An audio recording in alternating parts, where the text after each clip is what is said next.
down and bounce on ground. So round up, don't ease your pace, cause enemy's brutal. Moment of truth, there ain't no truce. You're the only one world, one love. But the battle goes on, shadows of mass destruction.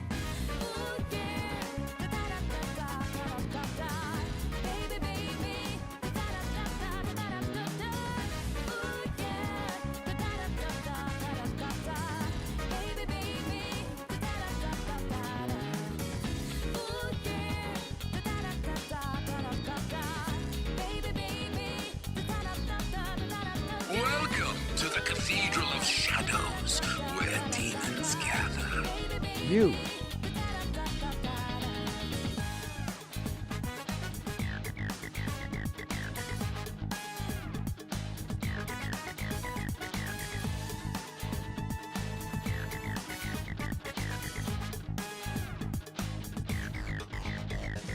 Fears cut deep within the gun wounds. You can put your fate, destiny into the tomb.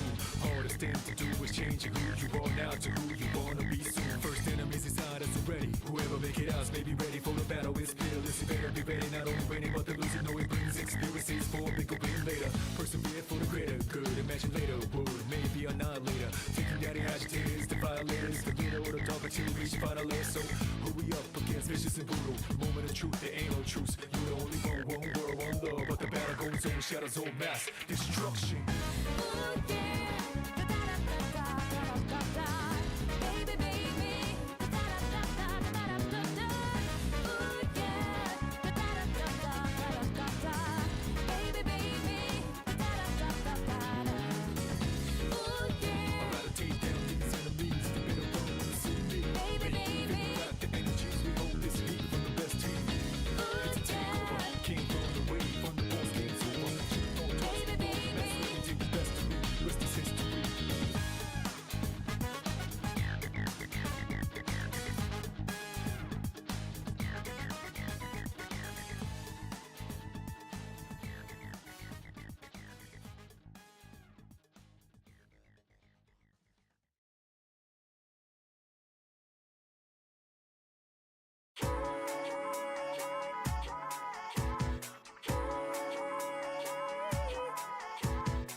Welcome.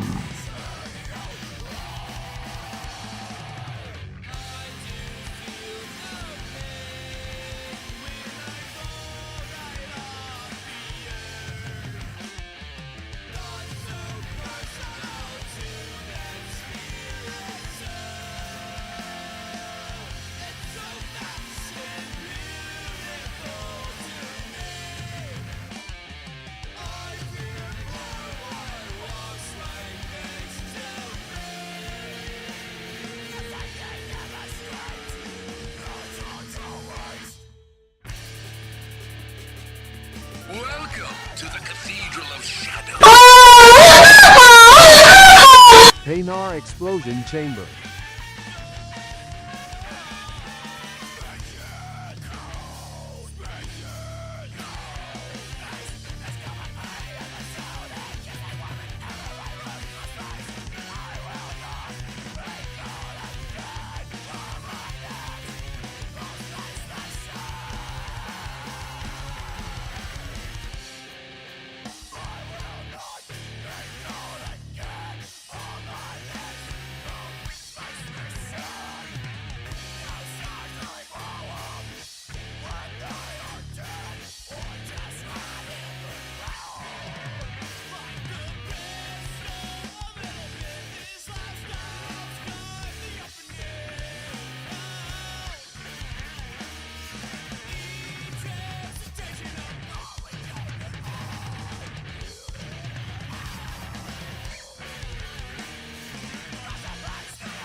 All right, chat. Are we ready? We ready to put this shit to rest? The final CqBwAfFlEs stream? Yes, this is Mortal Reminder, Chris. That's banger band. It's a damn good band. They're on here somewhere. Are they not? This came out this year. Did I not put this on? Hold on. Add a playlist. 2024 albums. Oh my god, I think I didn't. How do I search just this playlist? Yeah, okay. Well, that's one I'm missing. Gotta go download that real quick, but it'll be alright. What's up?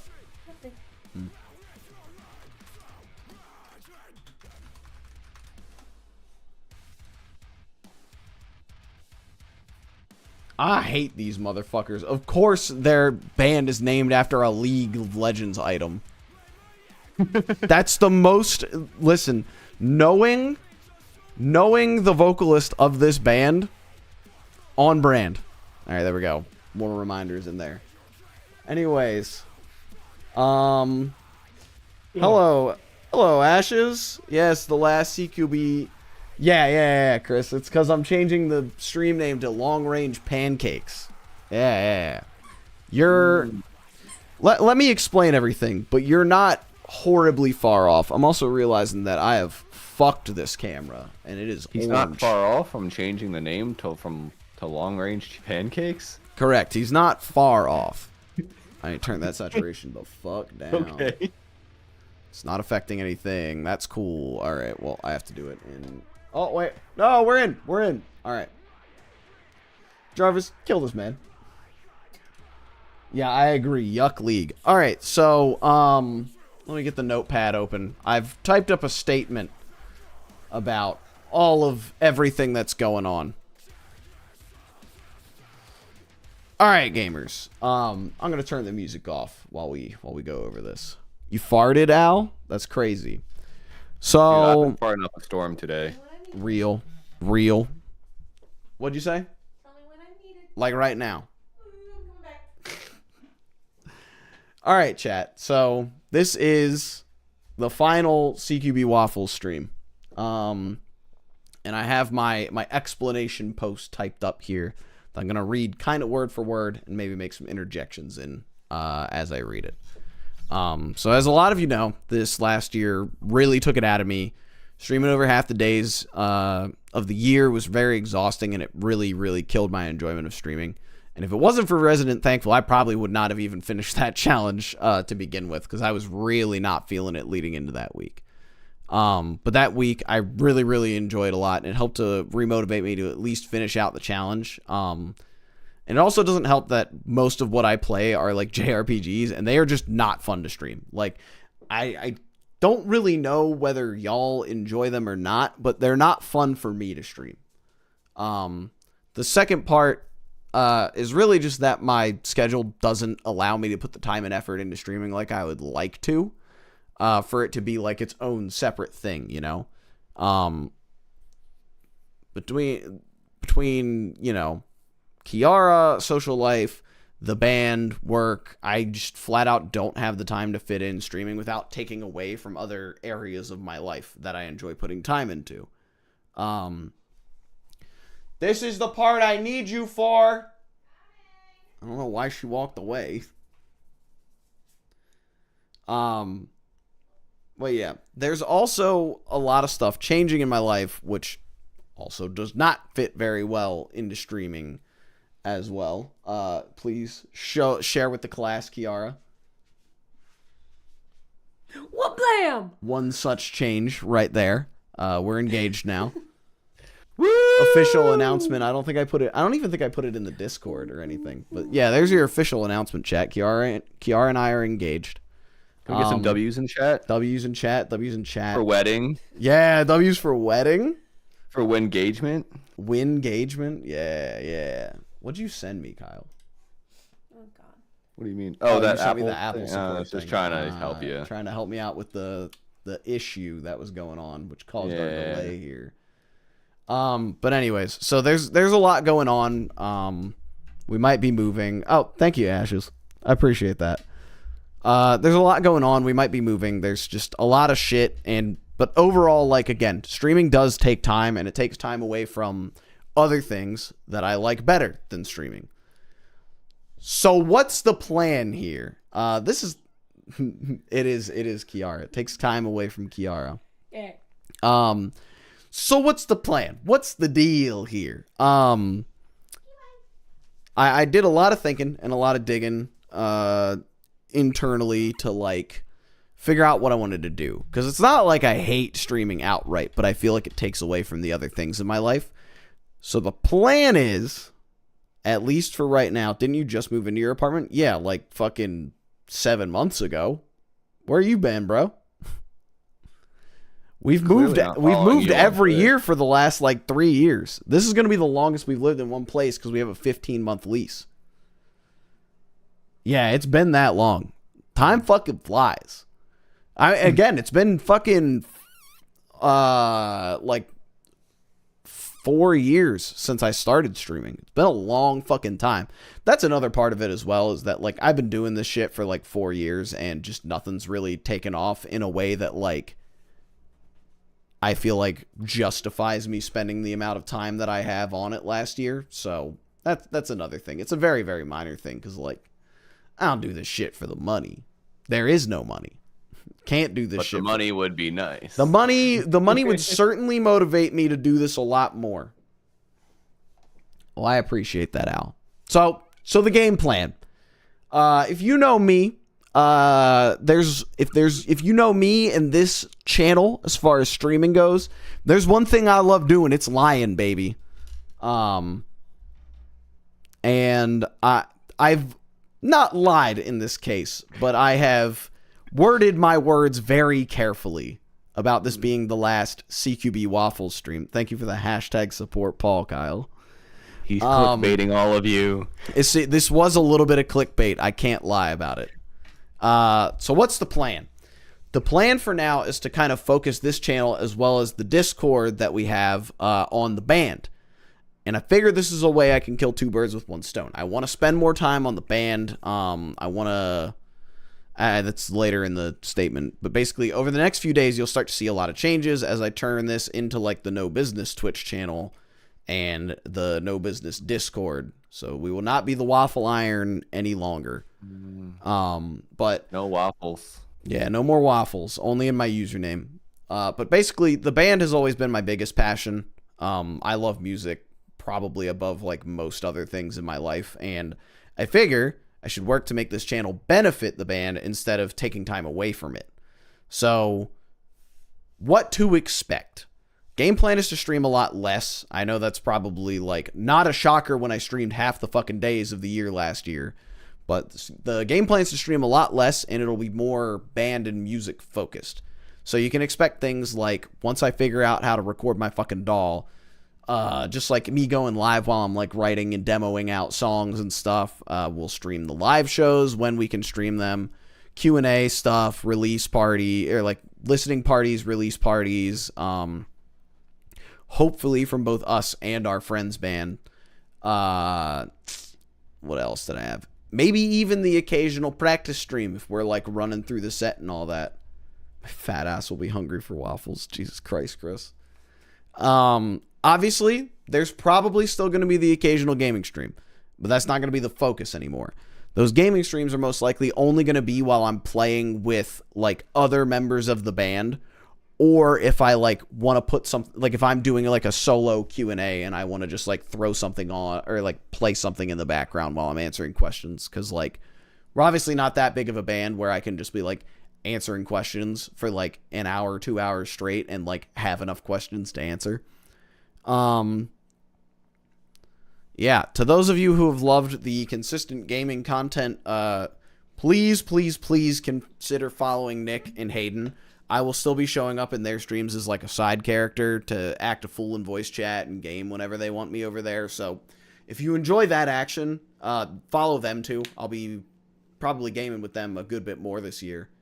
And if you are subbed, but you are not interested in the band, there's obviously no hard feelings. I totally get canceling the sub. And I honestly encourage you to do so, because I don't want you wasting, what, like $7 on, $7 a month on something you're just not interested in. Yes, Chris, Nuz Business is one of those, like, gaming streams that will still happen. We will still be doing the No Business Nuzlocke. Yeah, or buy band merch. Nah, I'll still stream it from here. That's kind of why I wanted to keep, like, I'm not ruling out gaming stuff, is because, like, if I'm playing with the other members of the band, I want to give my point of view if people want to see it. So that's going to be kind of what it gets used for.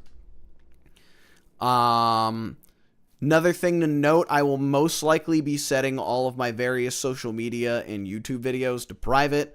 I don't want to do it, but I expect to be on the job hunt in this coming year, and I don't want that to come back and bite me in the ass. I know we keep it, like, cleaner than most channels, but, like, still, you never know who's going to see what and, like, all that kind of stuff. So get your watch. Big old gulp.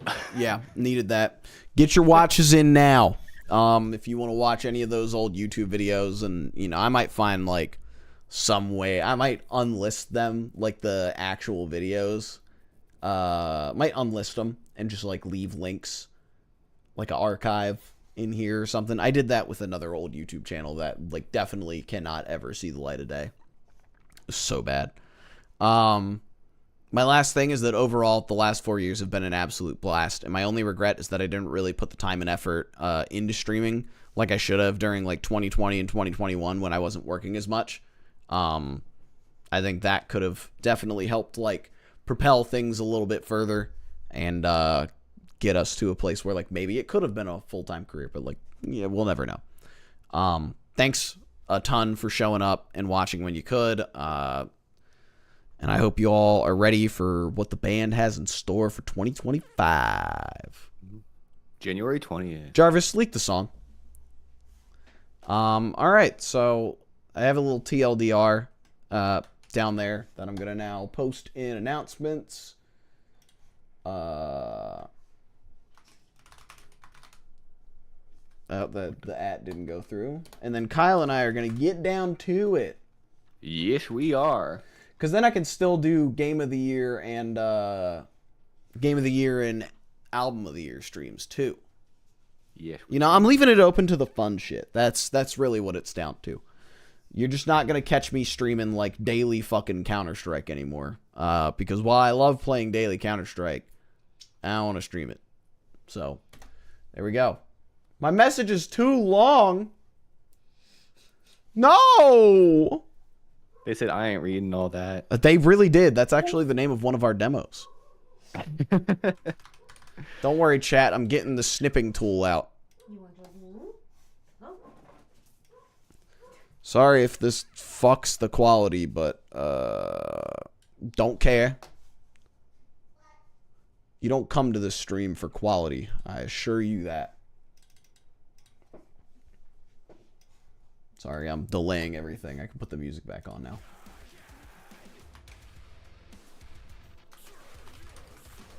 They are not going to be able to read this shit. That's so fucking long. All right, whatever. I'm putting the fucking TLDR in there and the links. And that's going to be it.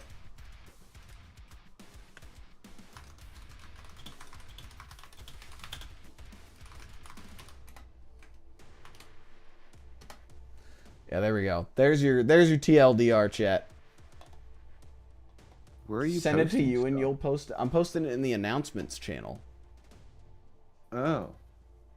Yeah, anyways, please like my band. Please listen to my band. Stop fucking crying, bitch! Shut up, Chris. I'll come over there and beat your ass. Anyways, Kyle, do you got a preference on doing games or albums first? I don't know. Whichever one makes you happy, dude. This is your time.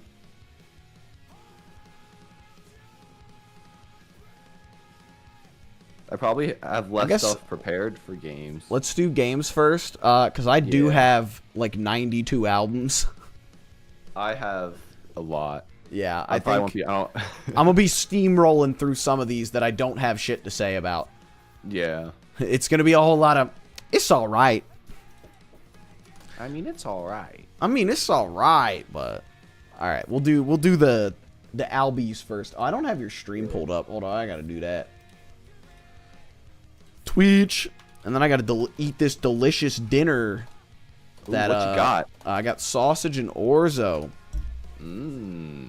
You ever just trying to type and you feel like you're like having a stroke? All the time. Yeah, I just tried to type something like 16 times and it just didn't happen. All right, you want me to kick this off? How many games do you have? I got 1, 2, 3, 4, 5, 6, 7, 8, 9, 10. I think it was 14 total. Yeah, you can start off. I got like 8. Damn. I might have talked about some of these last year. Oh yeah. I'm not sure. There might be 1 or 2. Not sure. I think. But 8's good for me. Like, I think typically I'm at like 4. I think there's only one I might have talked about last year, and there's one that's obviously a re-release of another game I played in 2021. But we'll get to that. All right, we're gonna go. There we go, chat. We got the tier pulled up. Hold on, let me fucking get a bite right quick.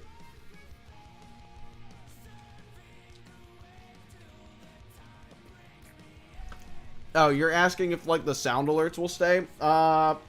Probably. Yeah, dude, I've been saving up to turn your stream off. Yeah, somebody This should whole do time? that tonight. I got 57,000. That's it. I'm only a third of the way there. Somebody should hit the points to end the stream at the end tonight. You can still not. I know Hayden can do it. Yeah, I know my brother can as well. All right, chat. Who can do that? That's crazy. Matt and Hayden. I know you can as well. All right, chat. Let's get this shit.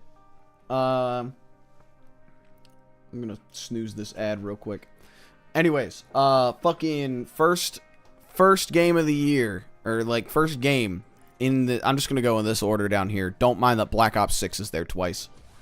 Call them and tell them to do it. I'm broke as shit. Well, it's because you spend all yours. Anyways, first one up, Elden Ring DLC. And as usual, I'm gonna put them all in their tiers first, and then I'm just gonna drag Game of the Year up at the end. But Elden Ring DLC, that's an S tier experience. It's more Elden Ring. I think Elden Ring is like the most refined that the Souls series or like the FromSoft games have ever been, and like, I mean, it's so good. It's fantastic. All the fights are great. I beat it over Christmas break. Shut the fuck up, Chris.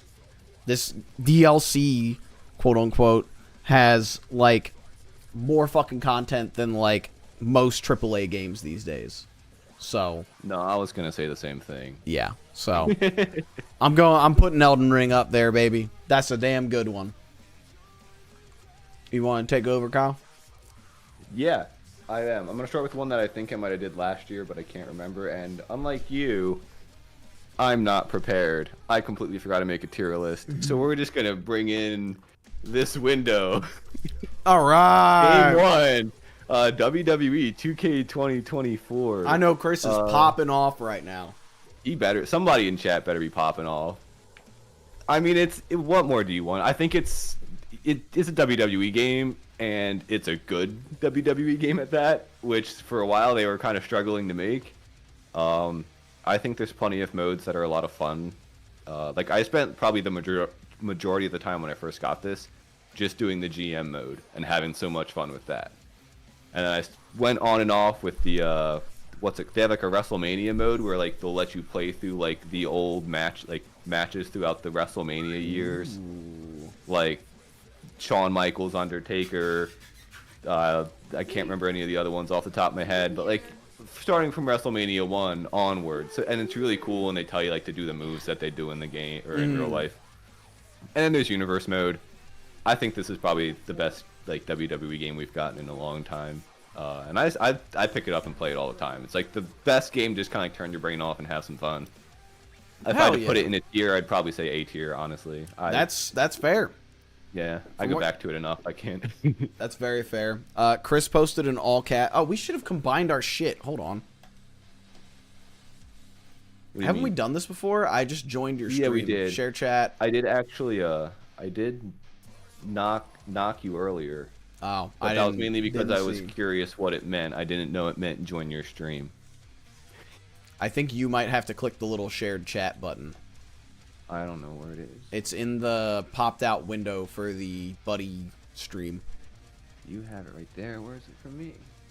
Is it on my OBS or is it on... No. It's not your OBS. It should be like a browser window. Can I make a poll for who's better, Paul or the other guy? Oh, wait. No, we're connected now. Oh, we're connected now? Are the Yeah. chats chatting? It doesn't look like it is. Yes, they are. I got my favorite pastime was punching Malone in the weens. Hold on, I'm gonna just run an ad while we figure this out. No, we're good. We're good. I see.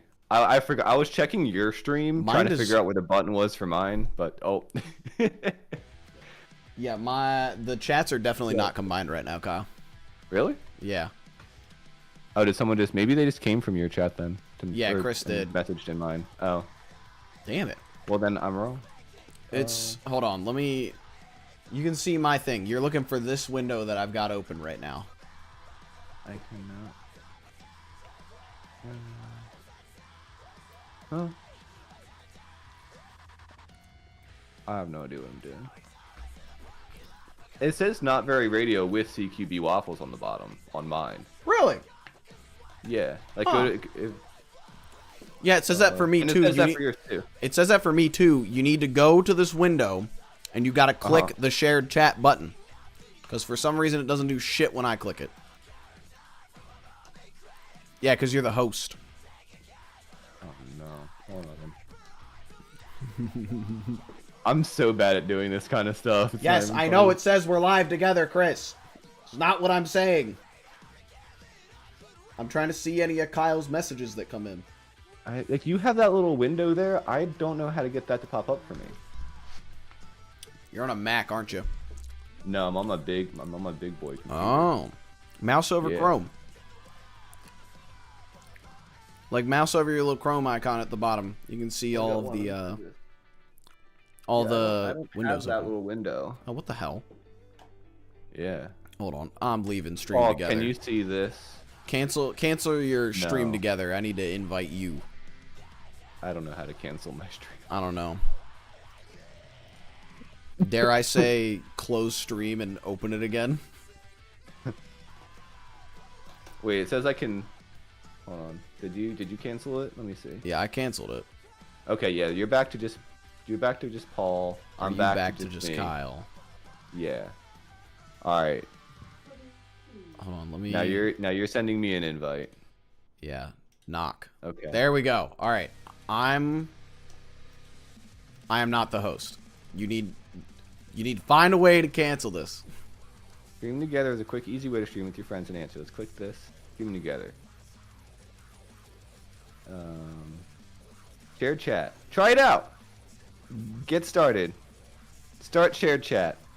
There you go. There's your window. All I had Yes, to do is he got read it. And then click stuff. There we All go. right. Reading.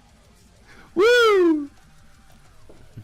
All right. There's so much echo in my Anyways, all right. My next game is Risk of Rain 2. This game's pretty good. I'm gonna put it in A tier. I think it's a very, very fun game, and I think if I sink a lot more time into it, it might move up to S tier. But I just didn't play enough of it this year to really be like, oh yeah, it's definitely like an S tier game. Like it's everything I'd ever want from a game. Like that's kind of how I would rank like an S tier game, you know? But yeah, it's a lot of fun. I've been playing it with a lot of friends, and that's kind of all I've got for it. Kyle, you want to hit yours?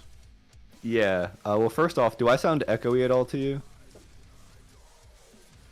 No. Or no. I think you're fine. I just wanted to make sure because when we first streamed together, I guess there's like an option to just have your audio come through Twitch. Yeah. So then you were getting kind of reverbed out a little bit, but I fixed it on my end. I just wanted to make sure you didn't have the issue. But mine is next one.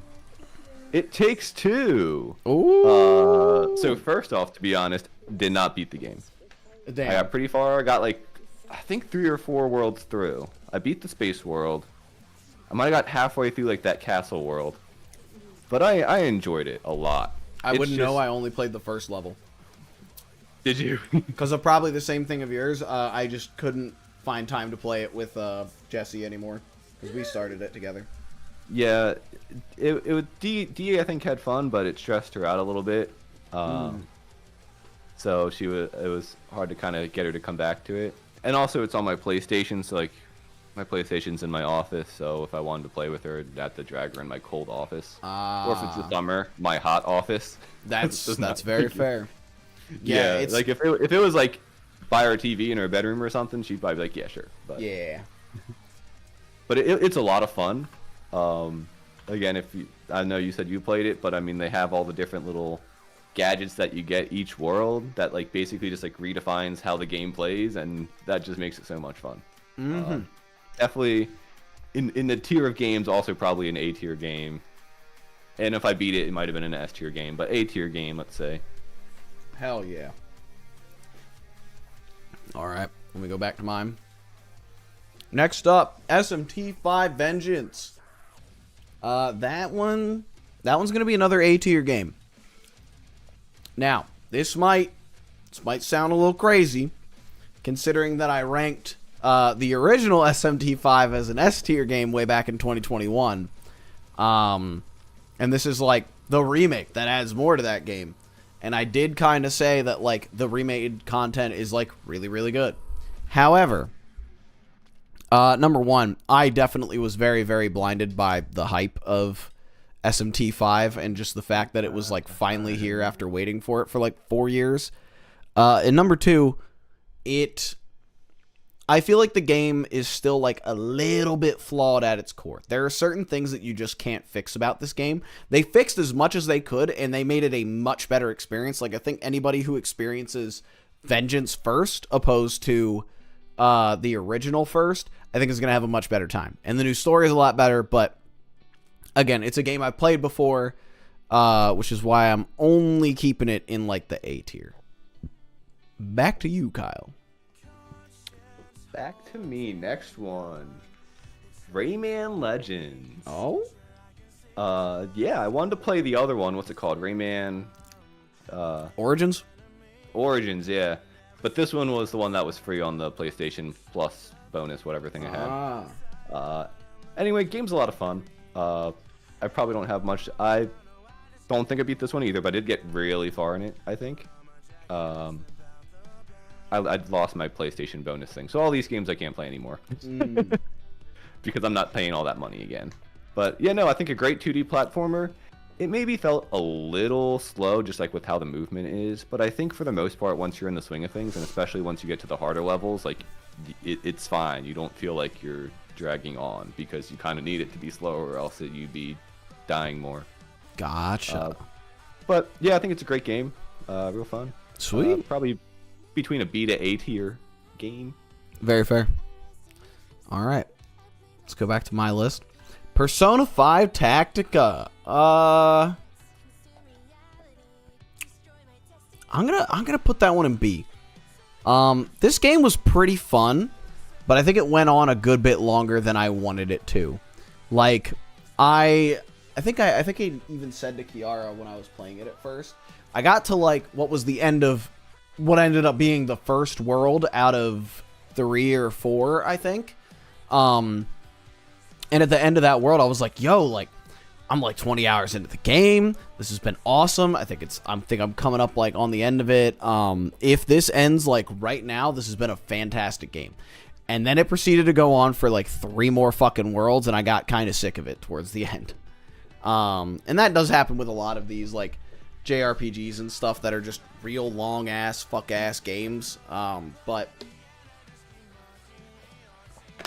yeah, it was fun. I had never played any of like the XCOM style strategy games, and it was a very fun introduction to them. So I might go and try to play some of the other ones. All right, let me toss it to you. Which game was that? Persona 5 Tactica. Okay, that's why I was confused. I didn't see you drag it up, and I was like, I see Persona 5. That's what it was. Yeah. But my next one is Hollow Knight. Nice. This game sucks. What? No, I mean, I think it's just I don't like Metroidvanias. That's fair. It's really the only Metroidvania I played, but it's one of those situations where I Hello, don't chill. play a ton of games, and when I do, I don't want to be exploring 2 hours in the wrong direction. But Kyle, there's no such thing as the wrong direction. There is when I already found everything that I could find at the time in that level, and I keep going in circles, and I'm making no progress and getting nothing except for killing people. So I start to get frustrated. How am I supposed to know where to go? Well, just keep looking. Well, I'm tired of looking. I just want to progress. Boss fights are a lot of fun. I do think the most, and I didn't do all the crazy boss fights at the end, and I'm sure if I did, I enjoy them a lot more. But the grasshopper, what are they called? Was the grasshopper, praying mantis, whatever those like 3 bosses that you fight, like right at it's fairly near the beginning. Is it the Mantis Lords? I think it's Yeah, called. the It's been Mantis so long Lords, since I yeah. played this game. That fight was so much fun. Because that fight for me was like pattern recognition and just quick reflexes, and for me it was like simple, easy thing to understand. Oh, they're doing that move, avoid it this way. Oh, they're doing that move. Some of the other fights were maybe a little hit or miss. Yeah, I won't give it a tier because I know people love this game, and I do think it's not the kind of game that I enjoy playing. It looked beautiful. Soundtrack's awesome. It's just once I pulled up a what's it called? Like a guide. A guide, thank you. Yeah, to get me through the game. Once I did that, I had fun because I didn't feel like I was wasting time. Like, I in that little whatever buggy dark world, I spent so much time walking through there because I was convinced there was something in there, and there wasn't. I was supposed to be the complete other side of the map, and I was like in there for 2 hours. I see. Yeah, but once I got the guide, I do think it's better. I admittedly was definitely using a guide when I played Hollow Knight as well, or I think I had some friends helping me through it, but yeah, it's an easy game to get lost in, and I like that sometimes, but like it was the same thing with Elden Ring. I started using a guide to get all of the Shadow Tree fragments towards the end of it, because it was just like, I have so many other things I want to play, I cannot stay like lost in this game for hours upon hours. Well, and I think for me too is it's one thing to encourage exploring, but when you get really punished whenever you die, it doesn't make me want to explore a place that I'm not for certain I know that's where I want to go. Because I'm going to spend 2 hours there potentially to lose everything, and oh, guess what? I wasn't supposed to be there anyway. Like, yeah, I think that was part of the problem. Is it was like I'm scared to die, so I don't want to explore and waste my time. Indeed. And I did have one more thing. I did have a situation where I did die. I went back to get my ghost guy to get all my stuff back, and I'm like 99% sure it glitched. Like my cousin was even there watching me, and he's like helping me check every corner of this room, and the ghost just wasn't there. And then I died again, and the ghost was gone for good. But like, damn. And I was like at the point where I had like a ton of stuff, and I was real mad. So, no, that's fair. Yeah. All right, Black Ops 6. I think I'm gonna put that one in B. This is the best Call of Duty has been in a long time. It is still fucking Call of Duty, though. And that's kind of all I really need to say about it. I haven't played the zombies, and I've heard from Chris, at least, that the zombies is really good. So maybe that would have changed my opinion to an A. But, yeah, it's still fucking Call of Duty. Woo, I love COD AI marketing and shit. Yeah, it's so fun. So cool. Glad that the fucking biggest, richest gaming company cannot just pay artists what they're fucking worth. But also, like, I would expect nothing less from Activision's bitch asses. Yeah, anyways. It's alright. It's fine. I hear that you can't play a fucking game without running into a cheater anymore. That's what makes it exciting. Yeah. Getting a new map soon. I mean, that's the problem with zombies, is like, you play the map enough, and it's just like, yeah, it's the same thing every time. So, alright, Kyle, what do you got next? Alright, I almost forgot this game. Pokerogue. Yo, I meant to play that. Yeah, I'm gonna go back and play it again. I think this game's really fun. My only complaint, and I understand it's a roguelike, so you meant to just play it over and over, but I do feel like it's hard. Like, I feel like sometimes I'm running into the same Pokemon. And when the whole point is once you catch them, you can then use them as a starter at the beginning. And it's like, all right, well, I still feel like I'm getting mostly the same handful of group that I'm finding. It does make it a little exciting, or a little less exciting to want to that's fair. it. However, they do have like 3 different shinies. Like they made their own shinies, and the shiny boosts like your luck, it helps with whatever. Yeah, that helps you get more eggs or helps you get something else. It's fun. It is a lot of fun to replay. I will brag and say I think it was my 3rd run. I got to like 190. Well, it was like 189 or 190 on my 3rd run ever, and I was so proud of myself. But yeah, no, it's a lot of fun. I'd give it like a solid like probably B tier. Just because I mean, it is with it being just Pokemon battles, you can only do so much with it, but it's a lot of fun. Sounds good. Next up. Content warning. This is another game that I think is like, 1 second, real quick. You don't have to download the game. I don't think you can just go into the website. You create an you account. just go to a browser and play it. Yeah. Chris, there's a reason you've only noticed the anti-cheat being shit since Modern Warfare 2019. It's because you can play against PC players now.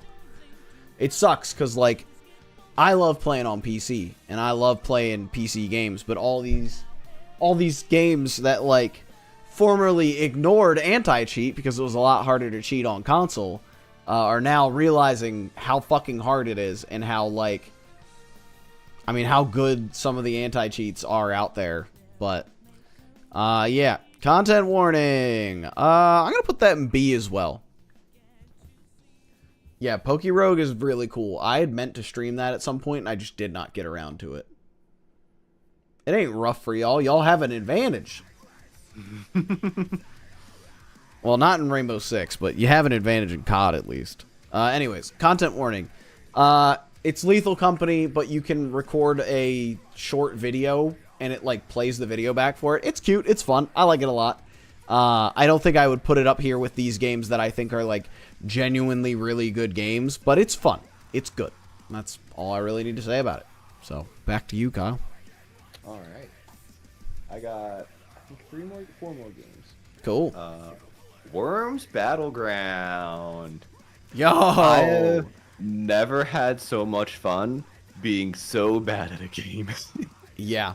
Worms You can ask Henry, I'm terrible. But I don't care. Well, to be fair, I do think most of it's because I don't know what most of the items do, and I'm still not super great with the like navigating the menu and understanding like what I can do, such as like using one item, moving some more, and then using another, like jetpacking up or something, using a bomb after, because I don't know where all those buttons are. But this game is so stupid and it's so much fun. Yeah, that's really all it is. Worms is fucking lit. Yeah. Didn't we played it at like one of my birthday parties in high school? Didn't we? I don't know if I was there or if I played. I don't know. I think I might have only seen this game. I played. We played Left 4 zombie Dead game when with you were there. Yeah. I remember that one. I watched you play this game once in college. Oh. With I think a couple. Oh of your yeah. friends. We made a Team Cactical video for it. Yeah. Yeah. And I was like, it looked like so much fun. It's a great game. Yeah, Worms is fantastic, Chris. We should get a game going at some point. I've got the newest one on PC. I think Weapons of Mass Destruction is still the newest one. It's not this one. I don't know. It's not that one. Oh. Also, yeah, I would give this one a B tier. Mainly though, just because the internet portion of it is poopy, and it takes for like if water moves in the game, you're waiting like a minute before the next turn happens. But did you in terms use of the gameplay, chainsaw controller fun. during your birthday? What the Yes, fuck are you Worms. talking about, Chris? I don't have a chainsaw controller. I wish I did. Helldivers 2. See, this is one that I'm struggling between S and A for. The Left 4 Dead chainsaw controller. I don't think that exists. There's a Resident Evil chainsaw controller. Yeah, there you go, Chris. You figured it out. Yeah. We got the Helldivers 2. You know what? I am going to put it in S tier. This was some good quality fucking fun. And I really enjoyed getting to go back to it, like, towards the end of the year when they put out that update, and got to play with, like, Henry and Nick and Hayden a good bit, and Cece. just fun ass co-op, like, get fucked kind of game. I will say the reason I was considering putting it in an A is it sucks that Sony's just trying to ruin it for everybody. But, you know, doesn't take away from the fun of the game. So, kind of all I got for that one. Kyle? All right. Well, if you could open Pokemon cards on your phone. Yo. It's opening Pokemon cards on your phone. Dude, I've considered downloading this a lot.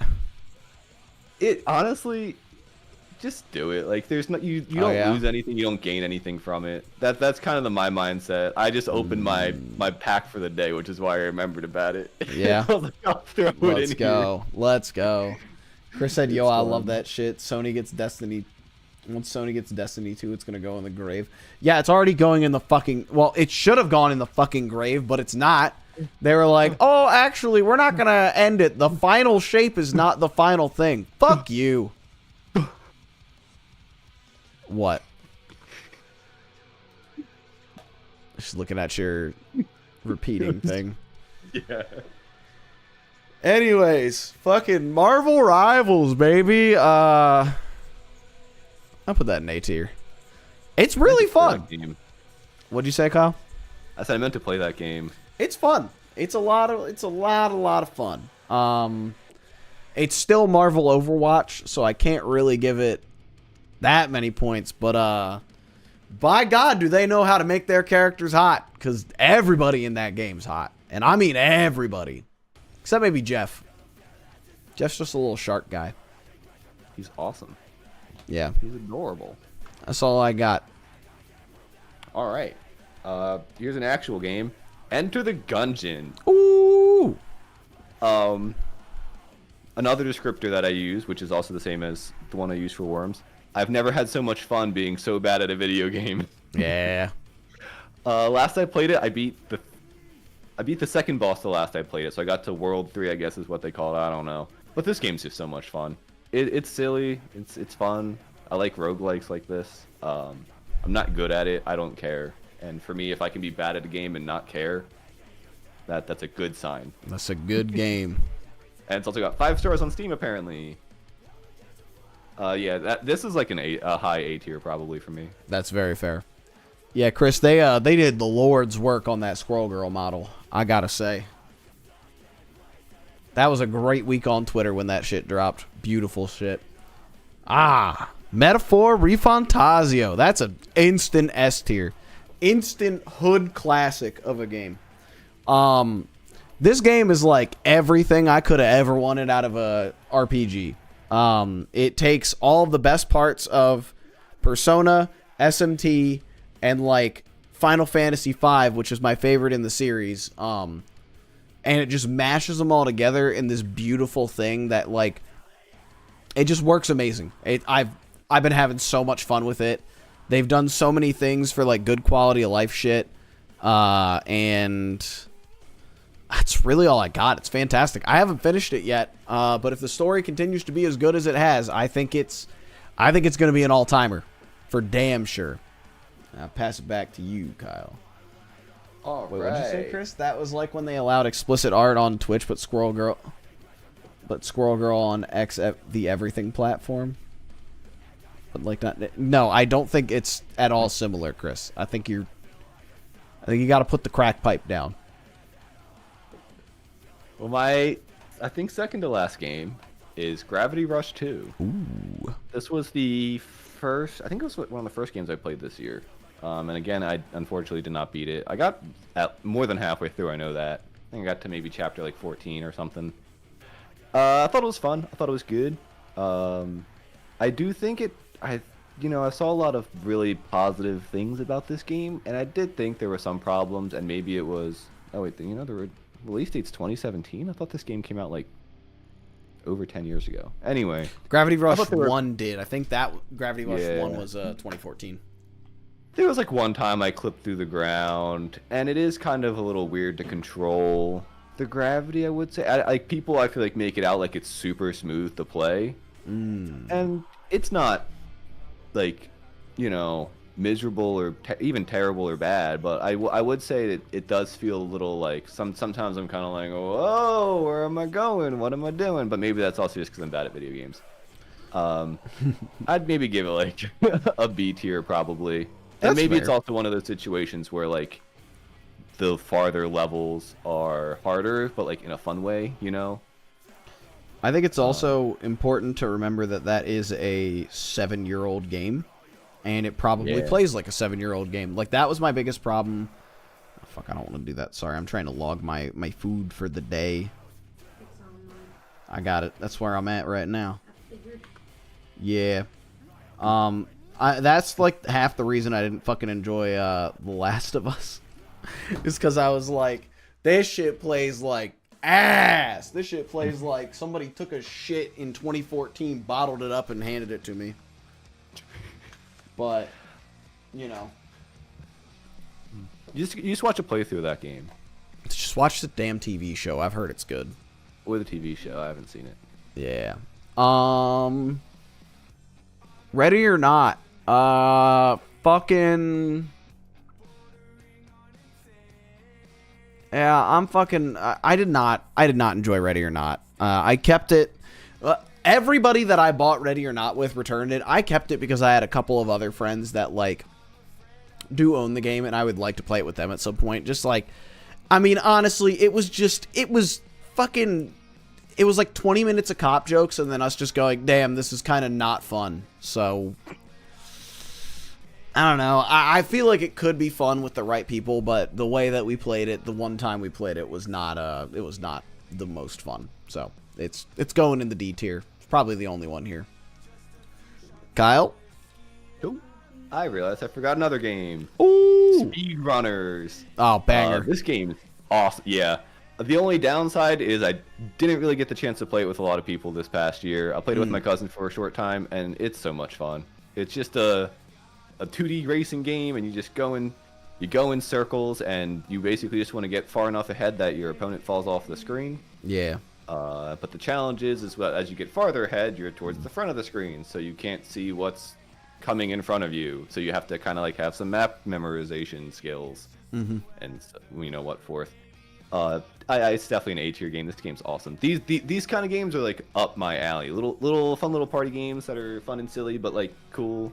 Yeah, we had like a golden age of those for a little while there, where it was like you had like Overcooked, Gang Beasts, Speedrunners, iDarb's another fucking banger. Yeah, just shit like that just always tickles me. It's so fun. Yeah. Persona 3 Reload, baby.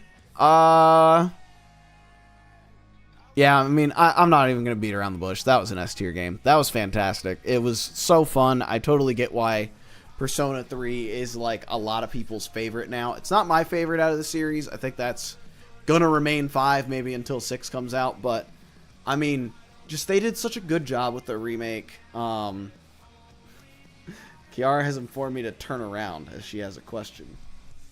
Yes?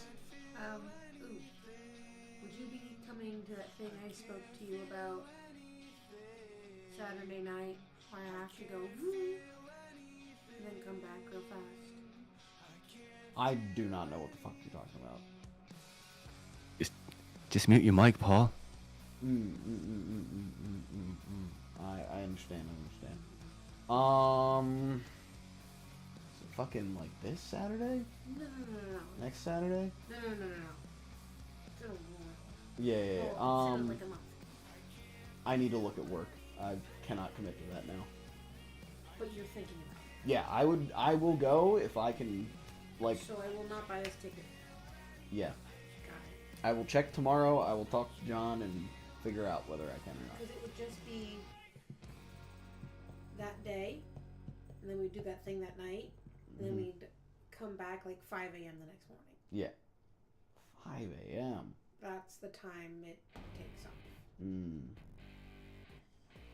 I figured we'd just and then at the you know? Yeah. She's speaking a different language right now, chat. She really is. What? Disturbing the peace. Yeah. Anyways, fucking... Persona 3 Reload, banger game. Song of the year, absolutely snubbed at the Game Awards. Yeah, that's all I got. Kyle? Here we go. Neon White, one of the best games I've ever played in my entire life. You know, if not the best game I have I've ever heard played. that from a lot of people. It might be time. Dude, you gotta bust this thing. I got the soundtrack for it, at least part 1 of the soundtrack. It's so freaking good. The music's fantastic. It's a speed running shooter game. I don't even like shooters, and I was obsessed with this game.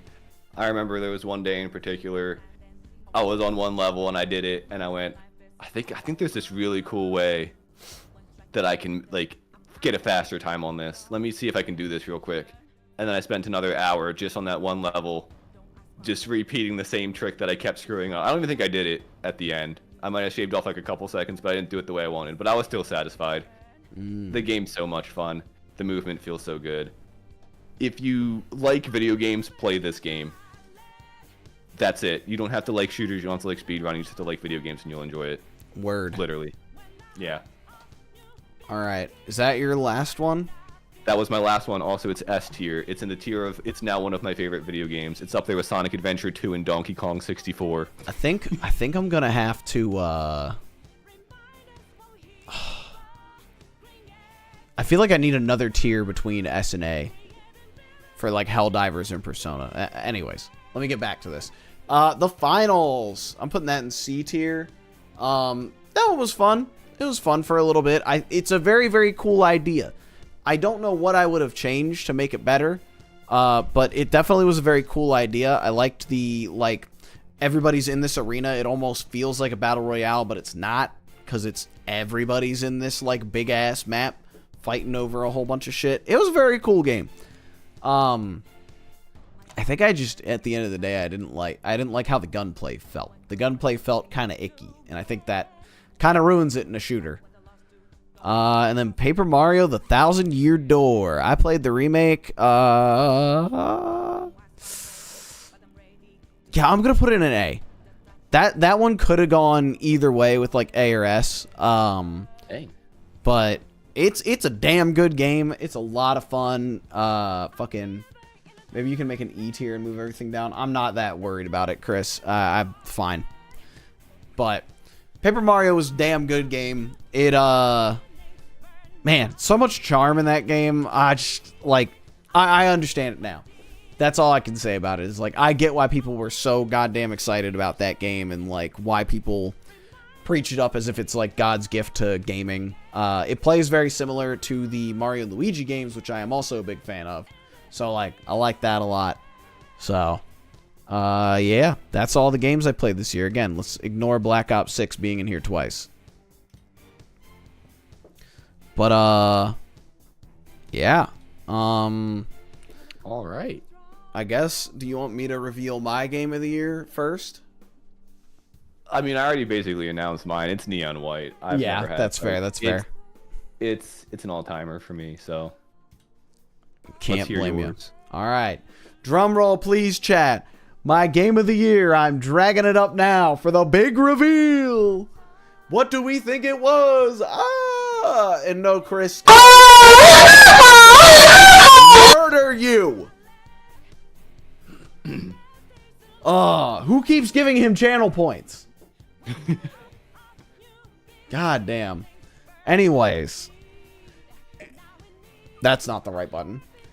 It's Metaphor, baby! I mean, come on. The way I was talking about that thing, like, it is legitimately, it is such a love letter to everything Atlas has ever done, and then some. Like, it is perfect. Like, I think the thing I keep telling everybody is, like, the quality of life built upon turn-based RPGs is amazing here. Like, there's, like, action combat while you're, like, in the field. You can see all the enemies.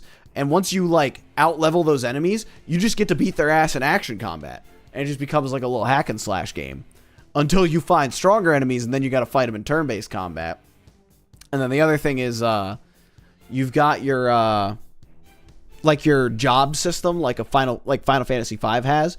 But unlike Final Fantasy V, you don't have to switch these jobs to level the other ones up to get the other skills for stuff.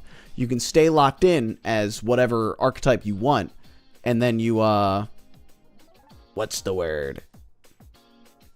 Yeah, you can stay as your archetype, and you can like, I'm fucking blanking. As you level up, you get an experience item, and you can use that to level up your other classes and like keep it going. It might be the best game I've ever played. If the story stays as good as it is right now, that may be like objectively the best game I've ever played. I'm not gonna like it more than Resident Evil 4, but they went real good with that one. They went real hard. I can't talk this game up enough. Anyways, that brings us to the end of the Game of the Year section. Woo! But now we got the AOTY. We got the GOTY out of the way. We got the AOTY next. Yeah, is now somebody we just used to know. That's true. Kyle, I am gonna run like a 3-minute ad on my channel because I've got to pee and I want to grab a beer because I've realized I've got so many calories left in my day. Go ahead, go piss, girl. All right. I'll also run and grab just a regular drink. Maybe I'll grab some oat milk. That feels right. Yeah. Yeah, why not? All right, chat. We're gonna run a little 3. Is Squid Game season 1 and 2 any good? Season 1 is really good. Season 2 was fine. I'll talk about that later. Maybe on like another stream or something. But it was fine. I should have did like animes as well, or like shows or something. But I don't really watch enough like shows and movies to like make a list that's compelling, I don't think. The answer is the circle. I watched a bit more this year, but yeah, I don't know if I watched enough to. Kiara, we I watched both like 4, know maybe 5. what the best show I watched this year was. I know what the best show I watched this year was. What? Kiara said the best show she watched this year was Full Metal Alchemist Brotherhood. Good. It better be. I've been trying to like run her through all of like what I think are the essential animes. So like, I put her through the original run of Naruto. I put her through Full Metal Alchemist. We did JoJo's. So she's watched what I think are the essentials. But anyways, my show of the year would be Chainsaw Man if I had to pick one. Thus, as evidenced by all of the Chainsaw Man merch I now own. I love that shit. It was incredible. Reading ahead definitely helped me to love it even more. But anyways, chat, we're gonna take a quick break. We'll go get a beverage. Gonna go get a piss. And we'll be right back. Gonna go get one. Go piss, girl.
true artist. So let's get together, see what we can uncover. What that defines your world, gives you truth and life. What that excels, special in light to guide your way through this shadow world.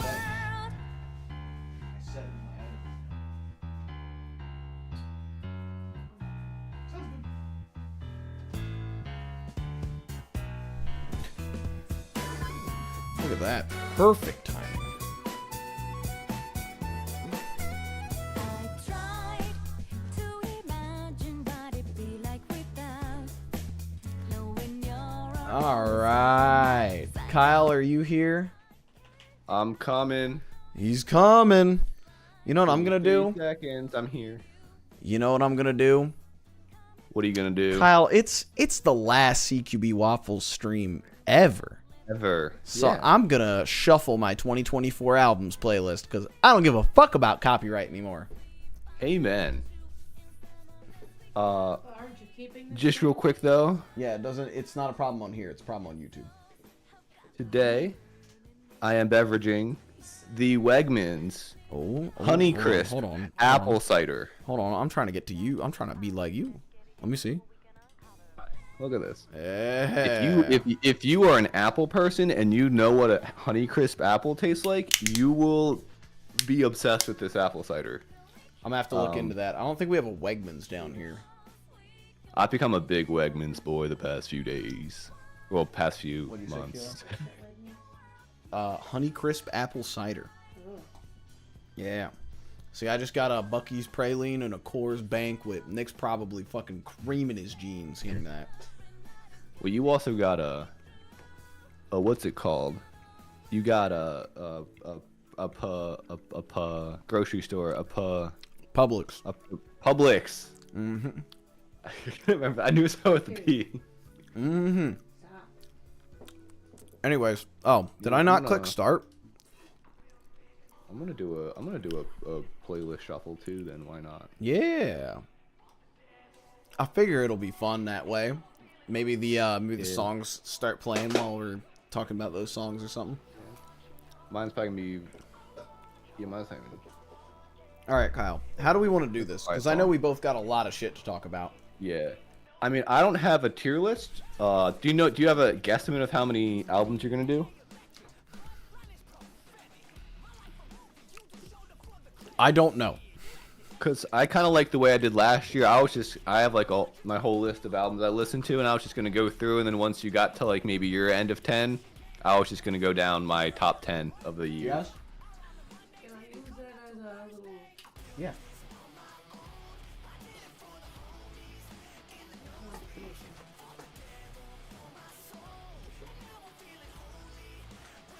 Sorry. Anyways, Going up a little bit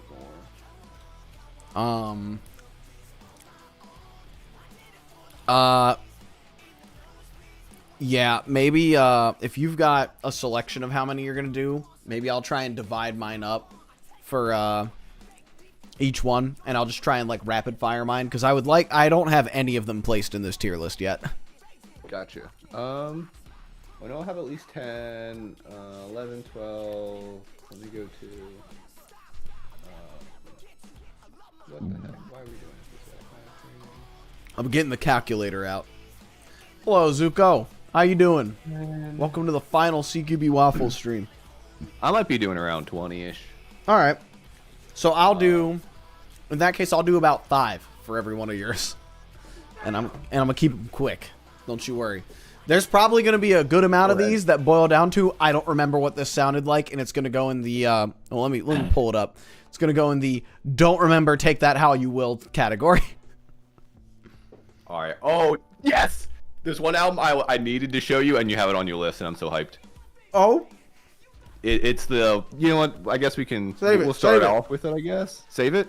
Oh, okay. If you're gonna do it, then do it. Yeah. Let me grab it real quick. Yeah, I'll start off with. I wasn't gonna start off with the. Oh, we got an advertisement. He's Cool. on one chat. Oh no, the Joey Valence and Bray. Yes, no sir. hands. This album is amazing. This album is so much fun. It's like, what if the Beastie Boys were losers? Uh-huh. But like in the best way possible. They talk about like Bowser and Butts, and it's got Danny Brown on it, and I'll probably talk about him several times throughout this whole thing, because he went on like a legendary run of just like not releasing an album but being on banger after banger as a feature.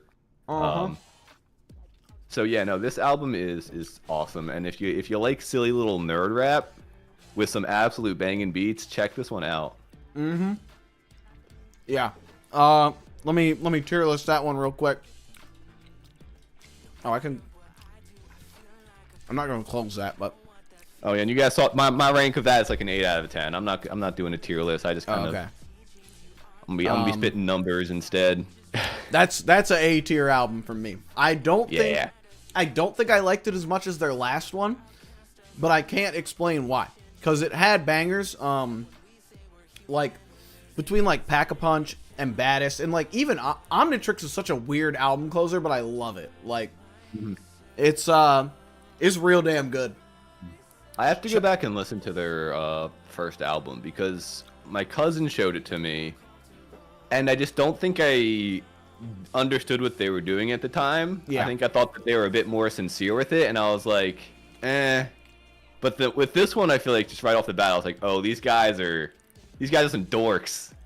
Yes, Pack-a-Punch from COD Zombies, Chris. These are two giant nerds. Did you want to throw a couple more in while you're at it, or do you want me to move on? Yeah, let me finish this Praline. All right. Well, you know what? I'm cutting in then. Okay. Not an album from this year, but an album that I really got into this year. So I just want to. Yes! I have two of them. Yeah, it's we're on a roll, Kyle. Generation. Yeah, this has reached the upper echelons of like one of my all-time favorite albums. Which is why I'm talking about it now. This album's so fun. I think if you need an album to shoot the depression away, this one. What it's just banger after banger with some silly little what tracks are on this one? That's Waking Up, Heard a Song, Trampoline. Oh, yeah. That's the one. I got really into Kiro Kiro this year. Even the album that came out after this, I forget what it's called, but that one's fantastic too. I just didn't listen to it probably as much as this one. But yeah, no. Kiro Kiro Nido Generation, a 10 out of 10 album for me. Much better than Boruto Naruto Generations. It's not good, by the way. I don't know what that means.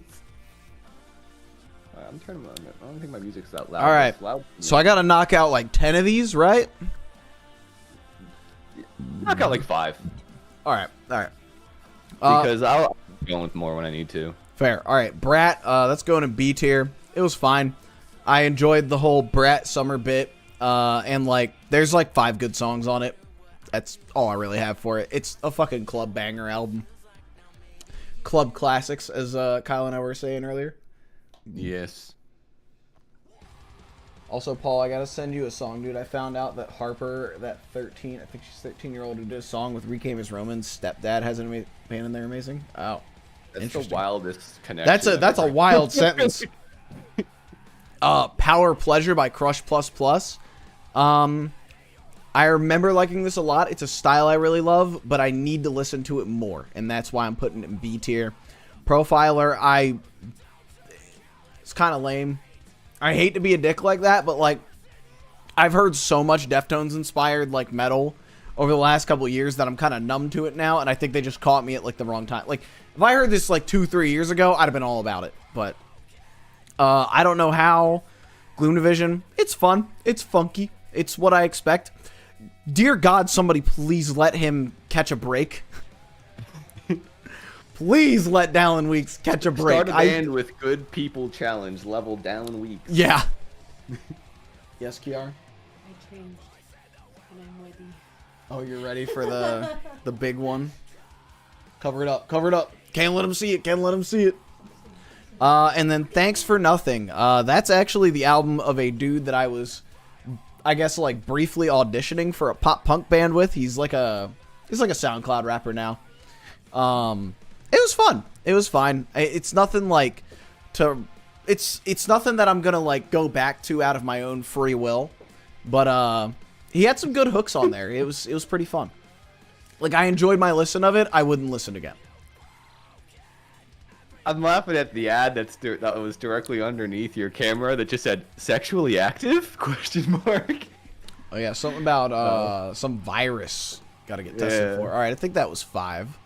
Yeah.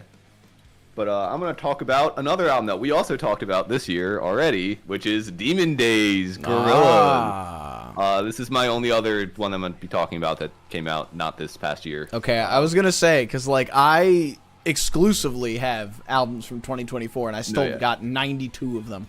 Yeah, again, I'm only doing these two because, for me, they're just, like, goated. Like, became obsessed with them. They're on, like, this other level for me now, so I just wanted to shout them out. I don't even know if I really need to talk about this album. We already did, and you should already know, even if you weren't there for our stream. You should have already heard this album, and you should know it's fantastic. Yeah, if you haven't listened to Demon Days and you don't love it to death, something's wrong with you. Yeah, what are you doing? If you don't like Demon Days, you don't like No Business. Ooh. I gotta figure out what this one was called. And see, this is the problem, is I don't remember the name of this, but by God, I remember this album. This shit crazy. Pale Dusk, Pale Hell. That's going in B. This is a wild-ass album. Like, if you like metalcore, go listen to this shit. It's like, it's so fucking weird. They're Japanese. Like, the Japanese were cooking as far as metalcore went this year. Them and Cult were just making some of the weirdest and most interesting shit that I've heard in a while. I never went back to it other than, like, my full playlist listen that I did driving to and from Maryland. But it's a good one. It's a damn good one. With Paper Wings, those are some buddies from down here in Orlando. I'll put them in B. It's a 3-song demo. It does exactly what it needs to do. They're fucking homies. They are so incredibly tight live. And I think that band is going to continue to do, like, really good things. They're all, like, pretty young, too, I think. So, like, they got something going there. It's like, I wanted more, but, like, for a 3-song demo, going up against, like, some of these other things in this category, like, yeah, absolutely. Blue Lips, Schoolboy Q. That's an A-tier album. That was the one CC was demanding that I have on this list somewhere. It's, man, it's just fun. It's Schoolboy Q. You never know what the hell he's gonna do next. The Requiem, that's an S tier. This is an album so, like, built for, like, me and Hayden.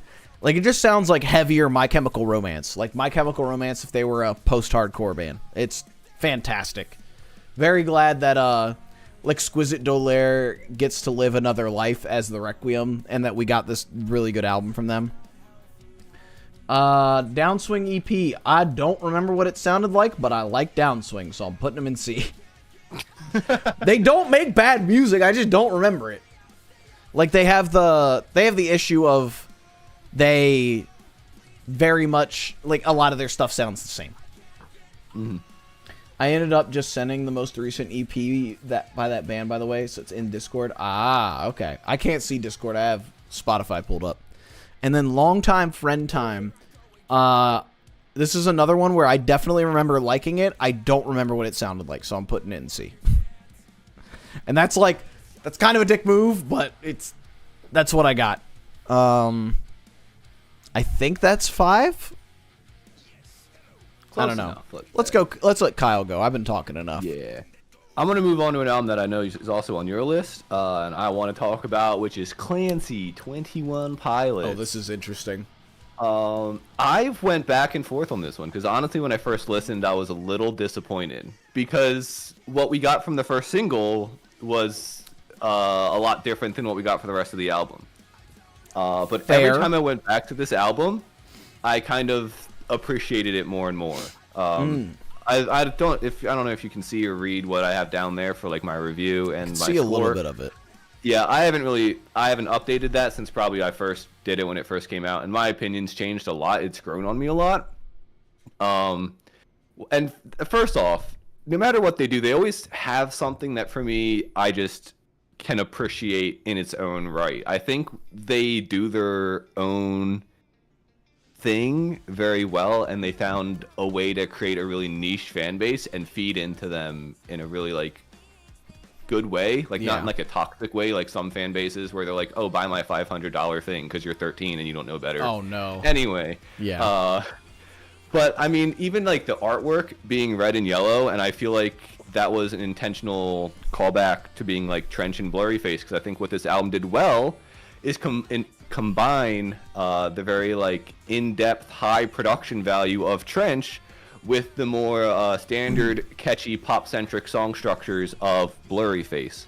And another thing I've learned to appreciate a lot with this album is just the lyrics. It wasn't something I paid as much attention to on probably my first few listens, but as I've went back, songs like Midwest Indigo, Oldie Station, Next Semester, as soon as I heard that one, I think that's one of the best like lyrically written 21 Pilot songs ever. Yeah. I mean, that's just, I don't know. There's something about those lyrics I just think are like really great, and the story that it tells throughout. I do wish that they went more in like the overcompensate Trench structured kind of sound with it. But I mean, for what they gave me, I am more impressed than what people than I maybe originally let on. And I'm hoping we get something more, because this was supposed to be like the last album in the story like 2 albums ago. So we'll see if the story ends. But people think there might be like a deluxe edition or like an EP or something maybe coming. So hell yeah. Also came out 2 days before my birthday. Yes, So I think I'll do Clancy since that one's on my list as well. I'm putting that in B tier. I enjoyed it as shamelessly as I could. They're, as you know, they're not like one of my favorite artists of all time, but I do agree that Overcompensate was a much better song than like the rest of that album was going to be. But I think there's a lot of like good highlights on that album. I'd have to look up what their names are, but like, yeah, like you said, Midwest Indigo. Let's see. I mean, even the what's it called? Whatever the song's called, Jenna's version. I mean, the album version is just like so raw. It's just like him on the ukulele singing, and he's got that voice crack in the bridge. It gets me every time. Navigating was another one that I really liked. Navigating's a good one. Yeah, Next Semester is a funny one. I think those are the ones that I can remember off the top of my head. But yeah, it was a good album. It was fun. Yeah. I actually listened to it, which is more than I could say for Scaled and Icy. You don't need to listen to that one. That's what I've heard. It's got a couple decent songs, but Danny Brown, Quarantara. It was fun. I don't really remember a whole lot. Came out last year. Oh, did it? It was the deluxe version, which came out this year. Oh, yeah, I think you might be right. I think so. But anyways, I'm putting it in C tier. It was fine. It was like, it was a Danny Brown album. It, it was weird. It had some weird beats. There was a certain song, I don't remember which one it was, but Kiara fucking hated it. It was the song that had that, like, really annoying, like, repeating thing. Yeah, she fucking hated that shit. Alright, Brat. What the fuck was that album called? Hold on, I'm scrolling back up to it. Let's see here. Brat, Social Grace. Heavy as hell. I only gave this like a listen or two. It's not really my thing. I think it's more on like the slammy, like deathcore side. But it's well written, and it is it's heavy as shit. That's all you could really ask for. Ours to Keep, Fixed View. It's fine. I think I only listened to it like once. Out of the fact that like I know people in this band, and I can't really remember anything other than that. I think it's like pretty standard like hardcore metalcore romp. Now this Maywin album, what is it? When You Get to Heaven. I remember liking this a lot, but I don't remember why. So that's gonna be another C tier. This one, I flat out don't fucking remember. I'll be perfectly honest. I don't remember a thing about this album. What is that one even called? Hollow Heart by Bloodveil. Yeah, I don't remember a single fucking thing about that. Death is a Little More by Boundaries. I put that in B. Boundaries have been kind of cooking a little bit. You know, they had their little allegations about or whatever it was. I don't fucking know anymore. Like, who fucking knows with this band? But it was good. I think this is another one that kind of faked me out on the first single. Because the first single, what is that one?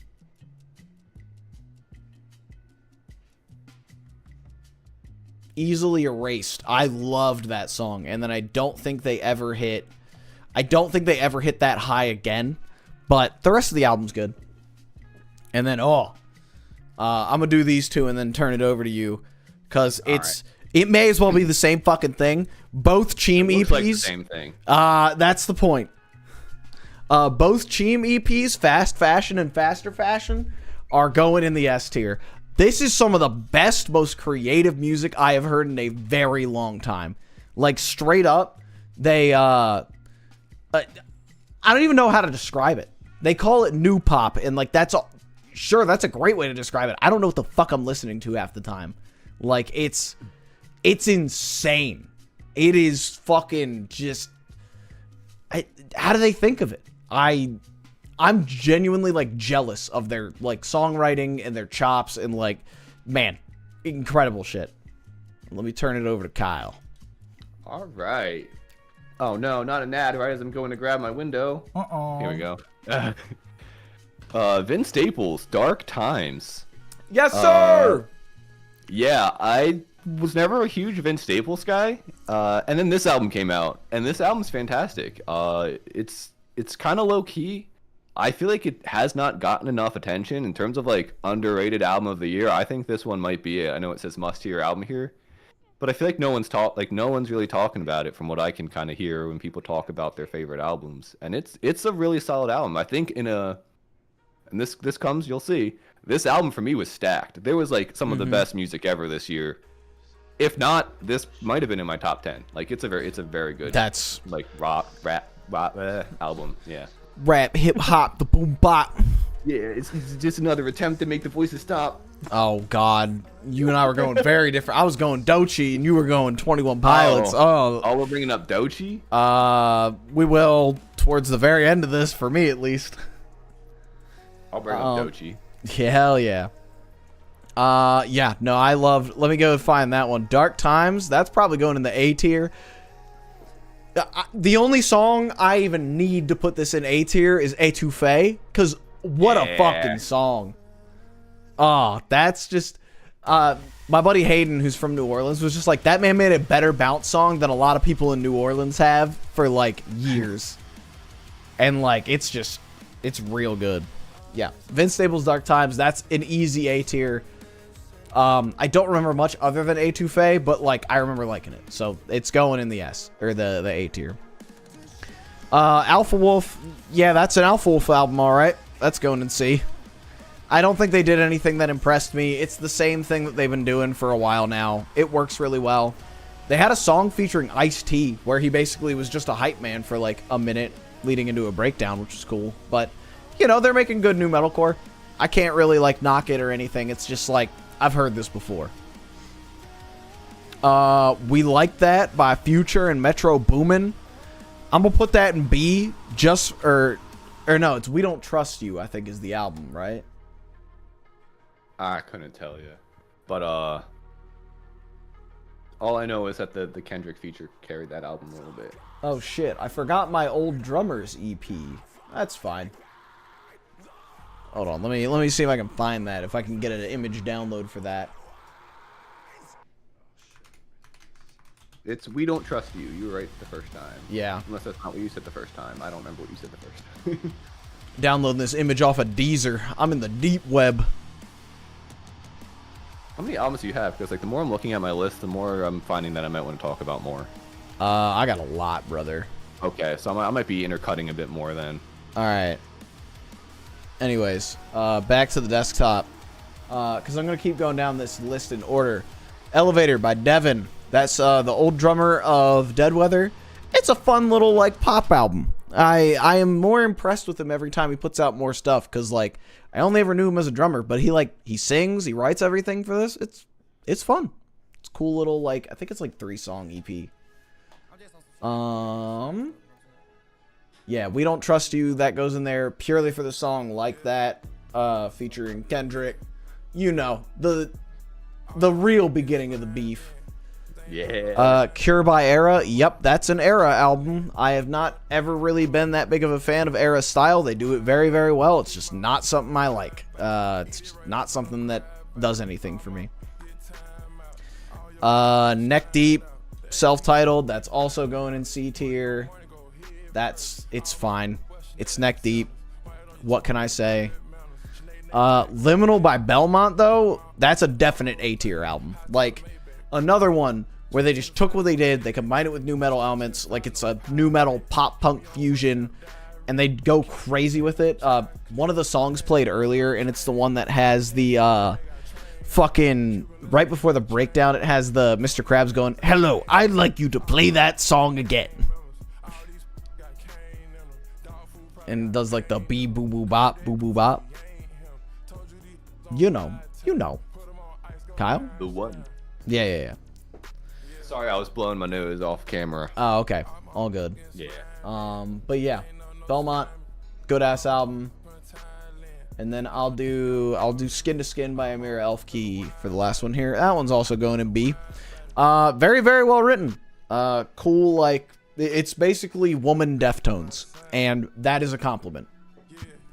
It's very good. It's fun. I like it. Let me go over to the Kyle stream. Let's get some Kyle cutting. I'm gonna get some. I'm gonna go through 3 real quick here, and it's freaking Fat Dog with What? Woof. If you know like Viagra Boys, it's just, what?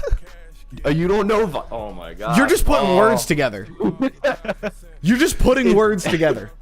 It's essentially just in the dance punk style. It's great. It's fun. It's a little silly. It's edgy sounding.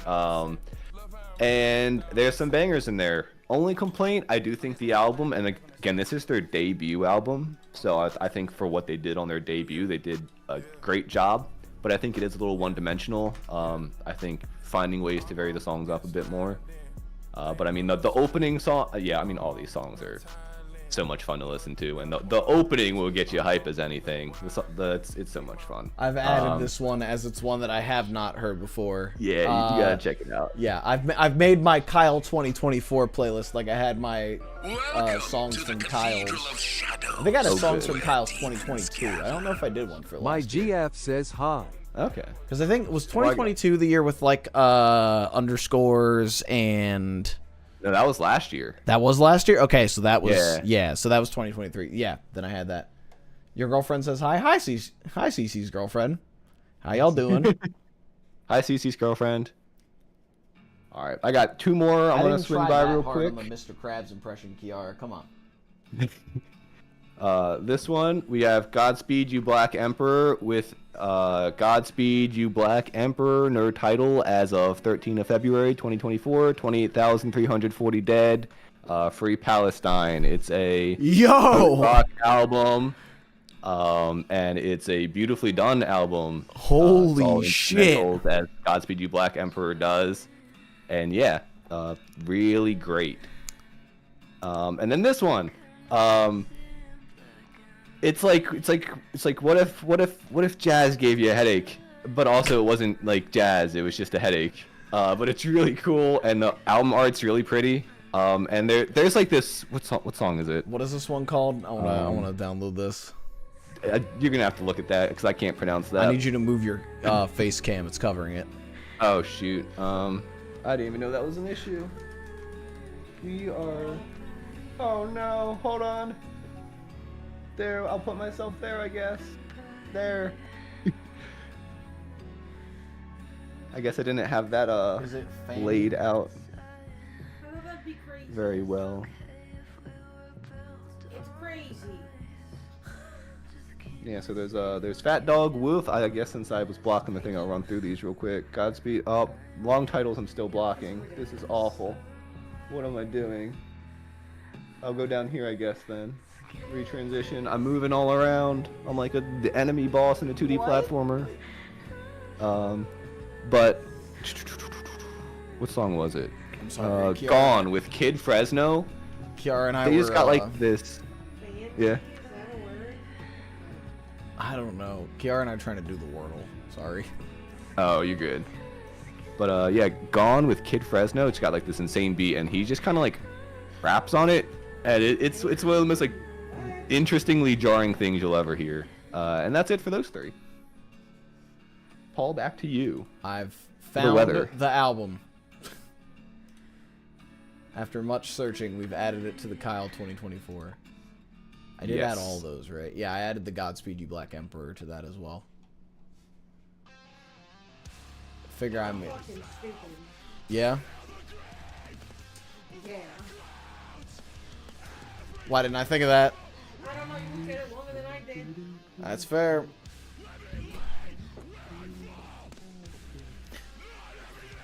Oh, Kiara, CC says hi. Anyways, alright, album of the year. CC, you've unfortunately missed it, but Blue Lips made it into A tier, so it's good shit. The Endless Stream, yeah. Next up, fucking Infinite Void by With Sales Ahead. That's a damn good album. It, I think I would have liked a little more, like, tying together with things, but overall, the songs are written well. I might actually move that into B. I'm being a little more harsh, but, like, I think there were some, like, mixing choices that I was not a huge fan of, as well as I wish the songs, like, tied together a little better. Like, I wish there was, like, something a little more tying them all together, and I might just not get it. I might have just not listened to it enough, but it was very good. I came back to it, like, a fair few times throughout the year. Knock Loose, You Won't Go Before You're Supposed To. I'm putting that in the same thing in the B tier. Same thing there. I wish there was a little more that felt like it was tying it together.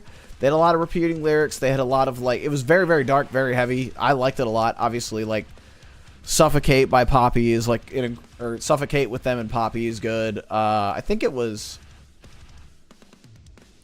I'd have to look at the track listing, but there were... all the singles were very, very good on this.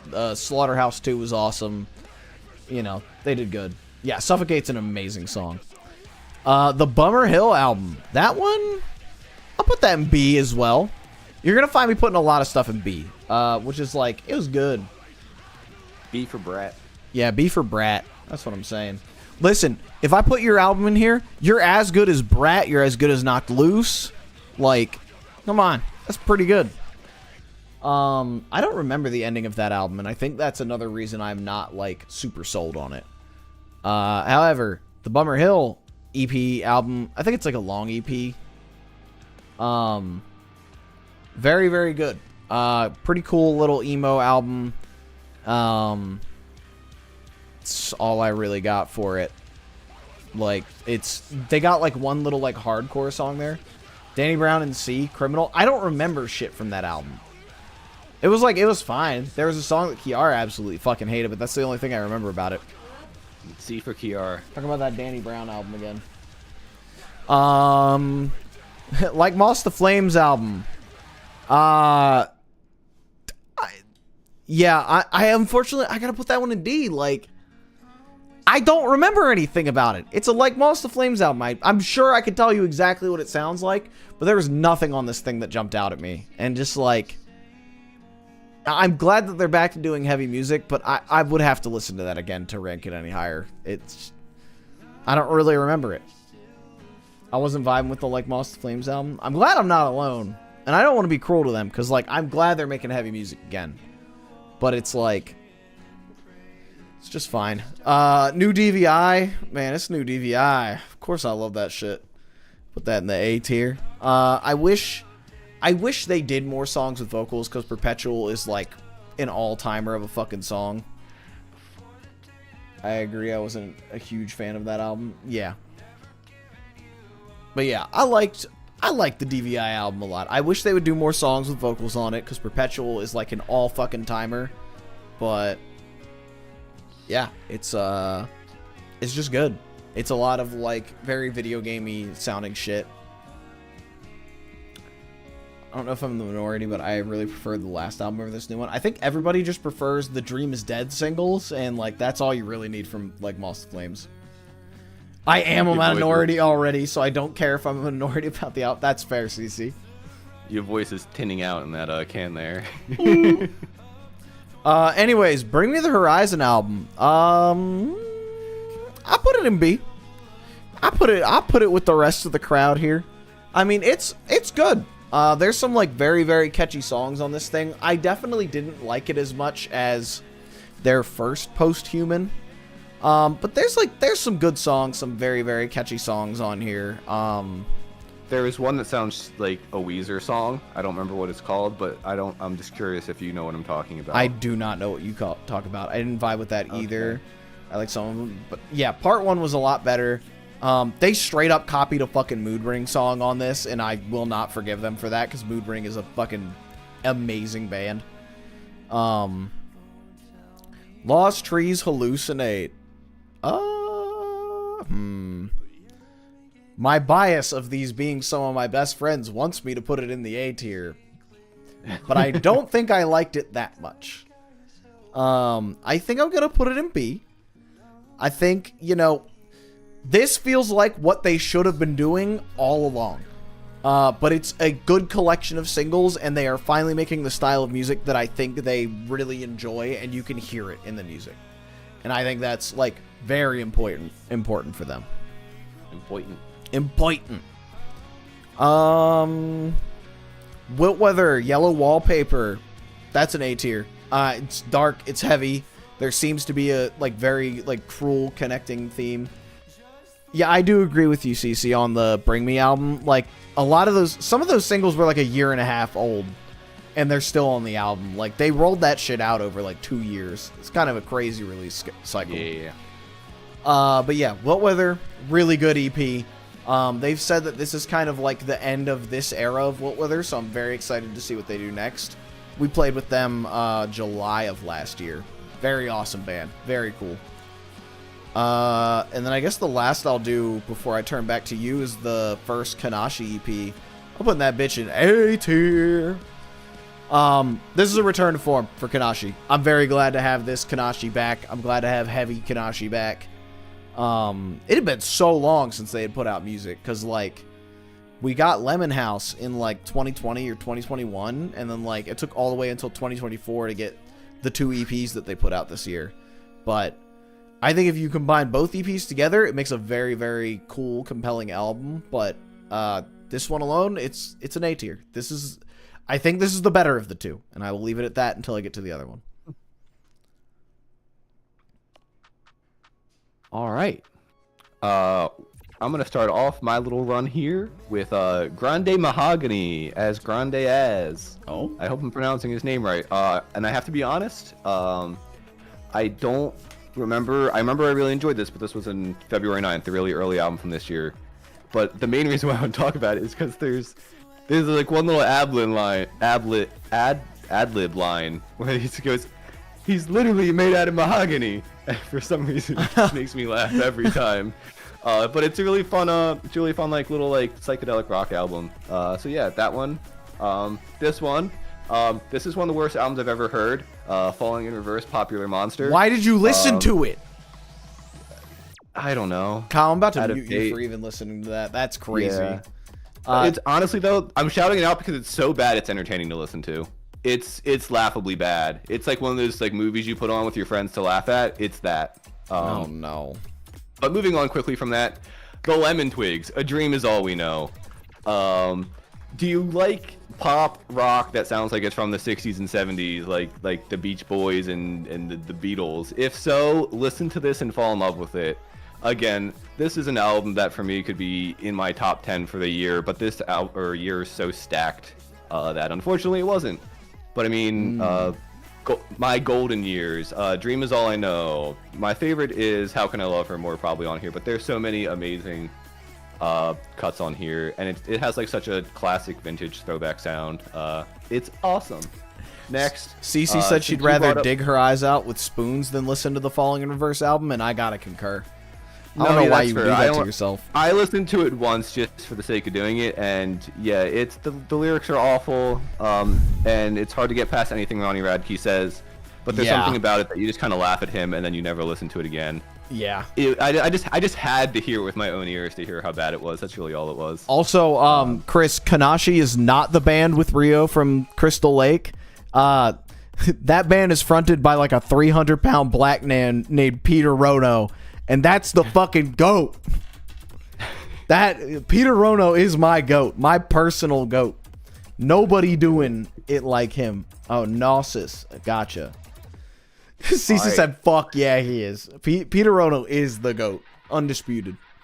Anyways, back to Kyle. So since you did a deluxe album, I'm doing a deluxe album. Olivia Rodrigo, Oh. Guts Spilled. All of the deluxe songs are like better than what was on the album. It's insane. It's insane. Like I was like, oh yeah, like this is like great album last year. How can it get better? And then it got better. All of the songs from Obsessed, Girl I've Always Been, Scared of My Guitar, Stranger, So American. They all like there's a handful, maybe not a handful, but there's a couple on the track list I would have swapped out for any one of those. They're all fantastic. Damn. And then leaning in the other direction of cringe, we have Violet Pony, Monarch of Monsters. Do you like Oh furry my music? god. No. Well, let me tell you something. This album is surprisingly fantastic. Not even kidding. It goes from like theater pop to like this electro punk to like post rock. All It's right. going all over the place. I didn't go in expecting to like it. There was one song I heard and I said that sounds good, but I get the rest will probably suck. And or it'll be cringe. And to be fair, there are some cringe lyrics. No they're shit, not it's written by super- furries. Yeah, I mean, yeah, exactly. I will say one of my favorite things though, if you look at the lyrics, at least on Apple Music, it will say like wolf howls in the lyrics, and then you'll hear like a little "ah woo" in the song. And for me, Oh no! but I did add this to the list, by the way, Kyle. I think you should. Yeah, there's. I think you at least like the first song because it's like that theater pop rock, maybe like Panic a bit esque. Okay. But then it starts kind of going all over the place. The second song's like this crazy punk song. And props to them. They got a great voice, too. I was surprised with how much I liked it, and I had to shout it out. We're becoming furries now, so yay. Oh, I'm involved in this? Well, once you listen to the album, of course. Damn, that's crazy. Hell yeah. Anyways, after that fucking rush of emotions. Chris with the all caps, we. Anyways, Bad Omens, Concrete Jungle original soundtrack. This is not actually a video game OST. This is a metalcore band, but they made a very industrial, like 9 Inch Nails sounding album. I guess it's of remixes of their songs. I don't know that much about Bad Omens, but that shit was good. That shit was fun. They also had a song with Poppy. It was very, very good. Pulling the Wii out like we're in the men's bathroom. We got Falling in Reverse and a furry band in the same group of bands. Yeah, we did. Yeah, we did. Yeah, but one of them's bad, though, and one of them's surprisingly good. Yeah. And it's not Falling in Reverse that's surprisingly good. Oh, it's not. Yeah, Concrete Jungle was fun. That was cool. I'm glad they experimented in this way and just decided to make cool-ass music instead of just leaning into the fact that women love their singer. New story so far. That's an A-tier album. Man, that came out right at the right time. That shit. Looking while I make dinner. Hell yeah, Hayden. Welcome in. Oh, it was Cece this time. I was about to It's say I'm gonna... always been bad in terms of Falling in Reverse. It's always No, been bad. okay, listen. I love the first Falling in Reverse album. That shit was gas. I'm gonna say it. What album did they sing about how their life was a video game? That was the second one. Okay, so they had what, one good album But then? the Why Do Good Girls Like Bad Guys? That is on the first album. That is not what I thought it was They've gonna never be. been good. Yeah, they've really never been good. I don't know. I was in high school. I didn't have any defenses against it. Anyways, yeah, Sorry So Far album came out at like right at the right time, middle of summer. So glad they're back. It took 5 years for this album to come. Actually, yeah. No, it might have took 6. I think it took 6 years for a new Sorry So Far album, but by God, so glad it's out. It is really good. Foreign Hands album. Put that in B tier. I've always loved Foreign Hands. Okay, the revamp song was good though. I don't even know what you're talking about, so it can't be good. Yeah, Foreign Hands, I've said it a million times when I used to do sound at the bar that did all the hardcore shows in Maryland. Foreign Hands was always the best live band that I had there. 100%. They rock. Album's great. I'm glad that they're starting to get the recognition that they deserve. Now this little ditty. Bill Murray's American Motorsports. That's straight into the S tier. I don't like country music, but I love this album. And Kyle, for you, Bill Murray is the old clean vocalist and guitarist of Attack Attack. Okay. And he has his own project now, and they went in a much more like country direction with it this time around. Interesting. And it is one of the best things I've ever heard. If all country music sounded like this, I could get behind it, but most country music doesn't have riffs. So here we are. Let's see here. Knife Spitter. I don't remember what that one's called, but new Knife Spitter EP. That's going to be. It was good. It was short, but it was good. They did I feel like they're kind of also nailing down the style that they want to make now, and I'm very, very happy for it.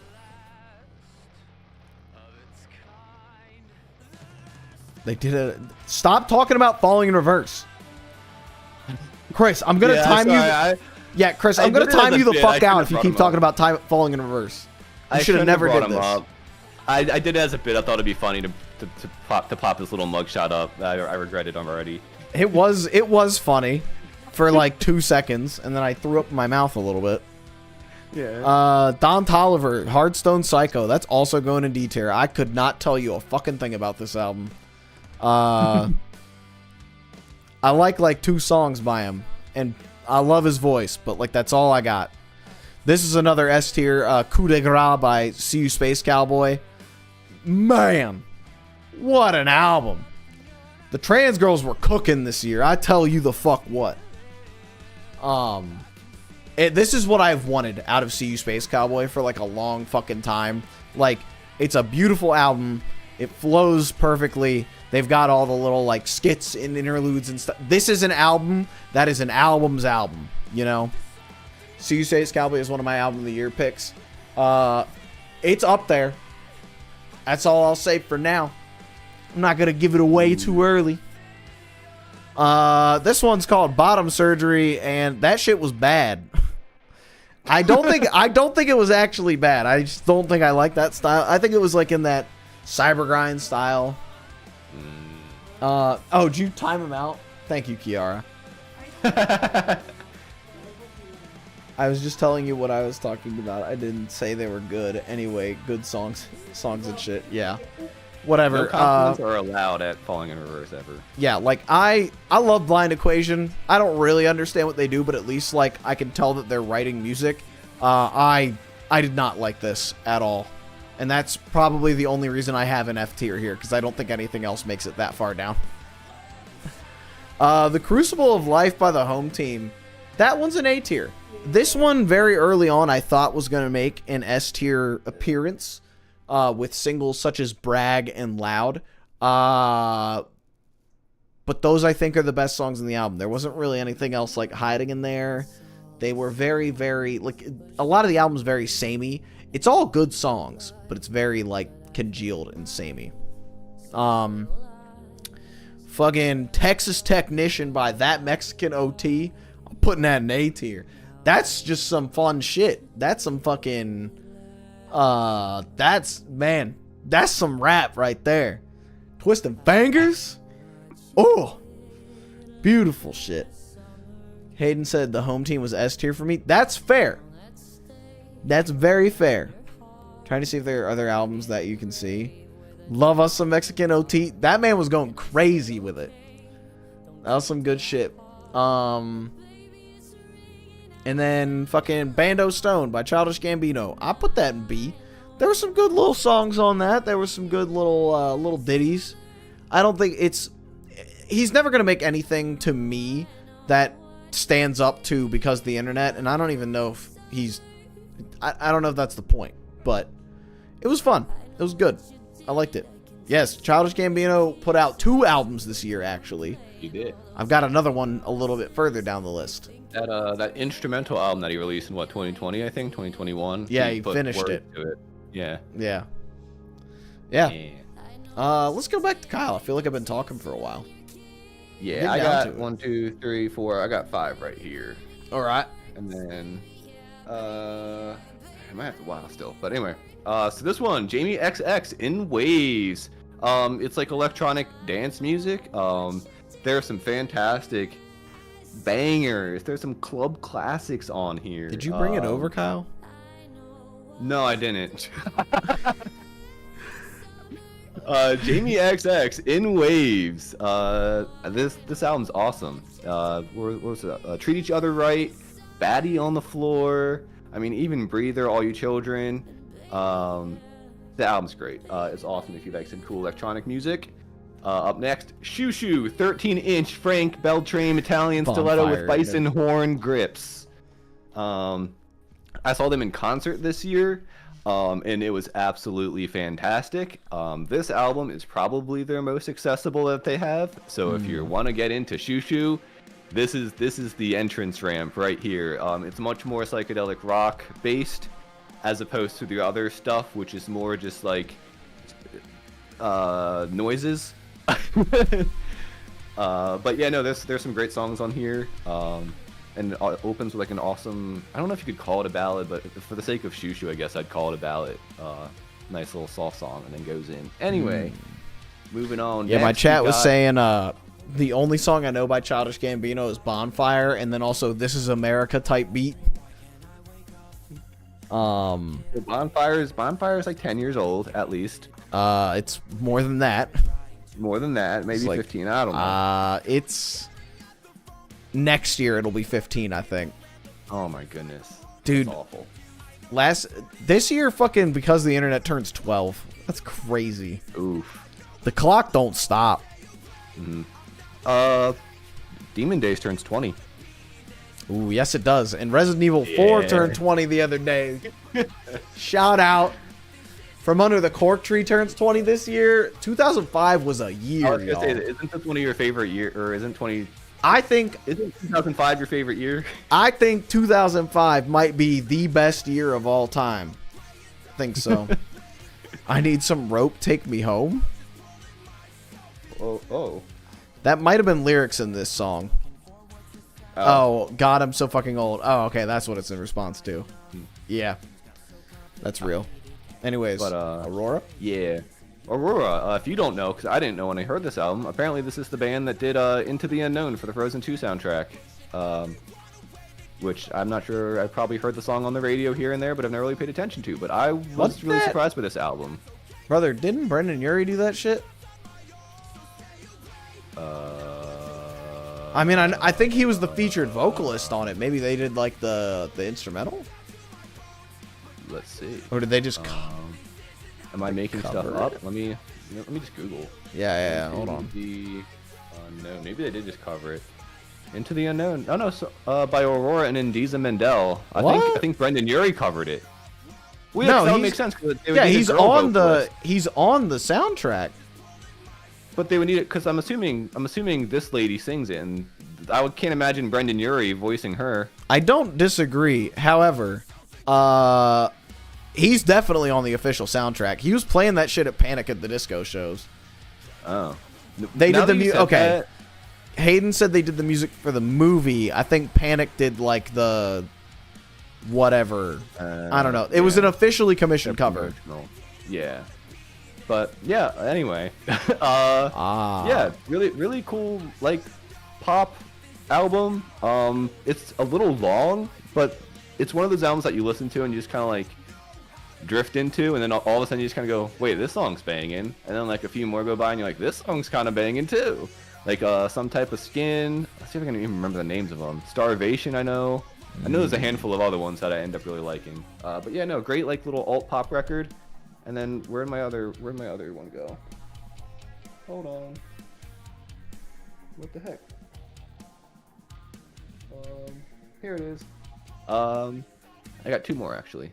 Death's Dynamic Shroud with Galen Tipton. You Like Music. And this is just super glitchy electronic music. And if you like stuff that's super stuttery and electronic, definitely give this one a listen. The big one for me on here was what was it called? Generate Utopia. That song I think is fantastic. Then last from this run, we got Poppy, Negative Spaces. Oh, I've got that one too. Yeah, I thought this was a great album. Yes. I'm always trying to find new metal and stuff to listen to because I don't listen to a ton of it. And I quite enjoyed this one. It was not typically in my alley of metal, but for what it kind of gave, I thought it had some really great bangers on there. I liked kind of how some of them were heavier and some of them did have a bit more like a poppier, catchier chorus. Yeah. So I kind of like that. It kind of gave you the best of both worlds there. Yeah, thought it was a great album. All right. Back to you, Paul, for the weather. Cool. We'll go to Negative Spaces since that one's on my list as well. I'm gonna put that in the B tier. I like it a lot. I think it is very, very good. I think it's missing a lot of the weird that I really, really like from Poppy, but as like for lack of a better term, like a poppier, like poppy album, like a little bit more pop sensibility to it, and like a little bit more like metalcore sensibility to it. I think it does really well, and I think she does a really good job making like a heavier album. But I like the weird shit when she does that, and she does a little bit of it on here. I can't fault her for that, but a lot of it does feel like she was like, yeah, let's just throw in the whole fucking thing with like metalcore this time around, like. But it's good. It's very good. Kanashi, what is this? Second Chance at Forever. This is the Casey Diamond EP. Poppy did write music for a WWE superstar. Fuck yeah. That's awesome. Anyways. Second Kanashi EP, I didn't like as much as the first. I thought it was cooler than the first, but I didn't like it as much. And it's cool because, like, they did a very post-hardcore sounding thing. I don't know how to describe it, but it was a lot more singing. It was like the songs were a lot lighter, and I'm glad that they did like 2 EPs to separate this out. It's so sick that we got both of these. I just don't personally like this one as much as the other one. This is the Fox called Amethyst Drip. Amethyst Drift, not Drip. Jesus Christ. He's dripping. He's dripping. It's not necessarily my thing. Like, I'm not really into that, like, I guess, progressive metalcore that they make. But they do it very, very well. And I respect the commitment to the bit. Because this band... I listened to an interview with this band because they were on a podcast that I listen to regularly that actually No Business will be doing soon. It probably won't come out until after the EP's out, but whatever. And they explain that, like, every single release that they make can loop seamlessly into itself, and all of them seamlessly transition into each other. And I think that is incredible commitment to the bit, and I think I would be remiss to say, like, anything other than you should check this band out if you like progressive metalcore. Like, they write amazing music. You know what? I think I do gotta put this in the A. I think that does deserve to go up. The commitment to the bit is incredible. Your camera's blocking your list a little bit now. Yeah, it's not great, is it? Welcome. I can't see the pictures. Yeah, let me squeeze in. Yo, Muffin Ma'am. What the fuck? Emily, how are you not following me already? That's crazy. Welcome in. You did miss the news. The news is, I lied, kind of. The news is in the Discord. I lied, kind of. It's the No Business Twitch channel now. Woo! Rebrand. Yeah. Kind of. It's just me doing what I love now. The band to the band. Post Malone, F1 Trillion. Put it in the fucking D tier. I got tired of hearing this shit. Ew. I was like, he did the first song, I Had Some Help, and I was like, oh, that's cool. I'm glad he did this. And then he did a whole fucking album of it, and I was like, nah, don't care. Get it out of here. Send that shit to the fucking graveyard. Stopwatch's demo. Man, what do I gotta say? That might even be... I think if it had any more than 3 songs, this would be an easy S tier. But it's going in the A tier. These are my boys from back home. Mainly Mike, but... and Phil. I forget that Phil is like the main person in this band sometimes. But yeah, my boys Mike and Phil from back home have cooked up a fantastic like alt-rock project. I don't know what to describe it as. Just listen to it. If you like music with guitars in it, listen to this shit. It's so good. It reminds me... It reminds me of like... I don't know. It's like that like late 90s, early 2000s, but like in a like... I don't know, like Cage the Elephant kind of way. I don't know how to describe it other than just like it's good ass like it's good ass music. And I guess the last one I'll do so we can start the next section off on a high note is I'll do this Throne album. Man, put that shit in the C tier. They're heavy, they're fun. I'm over it. I got really tired of them during that like long period where their music would play after like every single fucking album finished if you listen to a heavy album. And like it's just they had some cool interludes, I give them that, but like On the Verge is great, the rest struggles. Yeah, like there's some good songs on here, but like it's not keeping my attention. But Lady Gaga listen to Throne? Alright, cool. She can do whatever she wants. She's Lady Gaga. The confines of the world have fallen off of Lady Gaga, and she is free. Yeah. All right, let me toss this back, Kyle, for a little bit. All right. So up first, we got Hiatus Coyote. With whatever the heck this album is. What it is, it's cutesy fun, like neo pop, I guess. I'm not sure what makes it neo. It says just neo right there, so I'm using that word.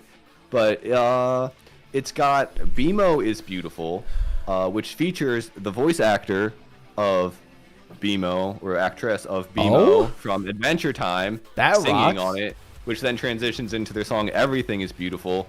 Long Cat is just an awesome song about a long cat that's the longest cat in the world. And then for whatever reason, after all these fun little like whatever artsy pop songs, they go to Cinnamon Temple, which is just some like really off the wall, like noisy, like I don't even know how to describe it. It's just some really noisy, crazy song, and then they just close the album out, and it's a really cool and fun listen. Hell yeah. Yeah, CC in the chat said, I love Hiatus Coyote. As you should. I need to go back into the rest of their discog, because I did really like this album. Next up, we got Vampire Weekend. Only God is Above Us. Again, why are there so many good albums this year? This should be in my top 10. Did they? This album's fantastic. I'm not super familiar with Vampire Weekend's older stuff. A lot of people say it's kind of a return to form for them. I say it's really good music. And it's one that I kind of slept on throughout a lot of the year. And then towards the end of the year, I was going back through my list of albums, and I was like, oh, I gave this one a pretty high score. Let me revisit it and see what I thought. And I was like, I think I like this more than I thought I did even. It's a really great album. And I would not be surprised if a year or two down the line, my opinions on all the albums this year do shift and change, and this one ends up beating out some of the ones that maybe I have listed higher. I really don't, because like even when I was making the list, like I made a list, and then today before we started streaming, I shifted my list around for my top 10 because they're all just so good, man. Kyle, I got unfortunate news. I think they have allegations against them. Vampire Weekend? Yeah, I thought so. Are you sure you're not thinking of the other 2000s band? What's it called? What's it? Oh shoot, what are they called?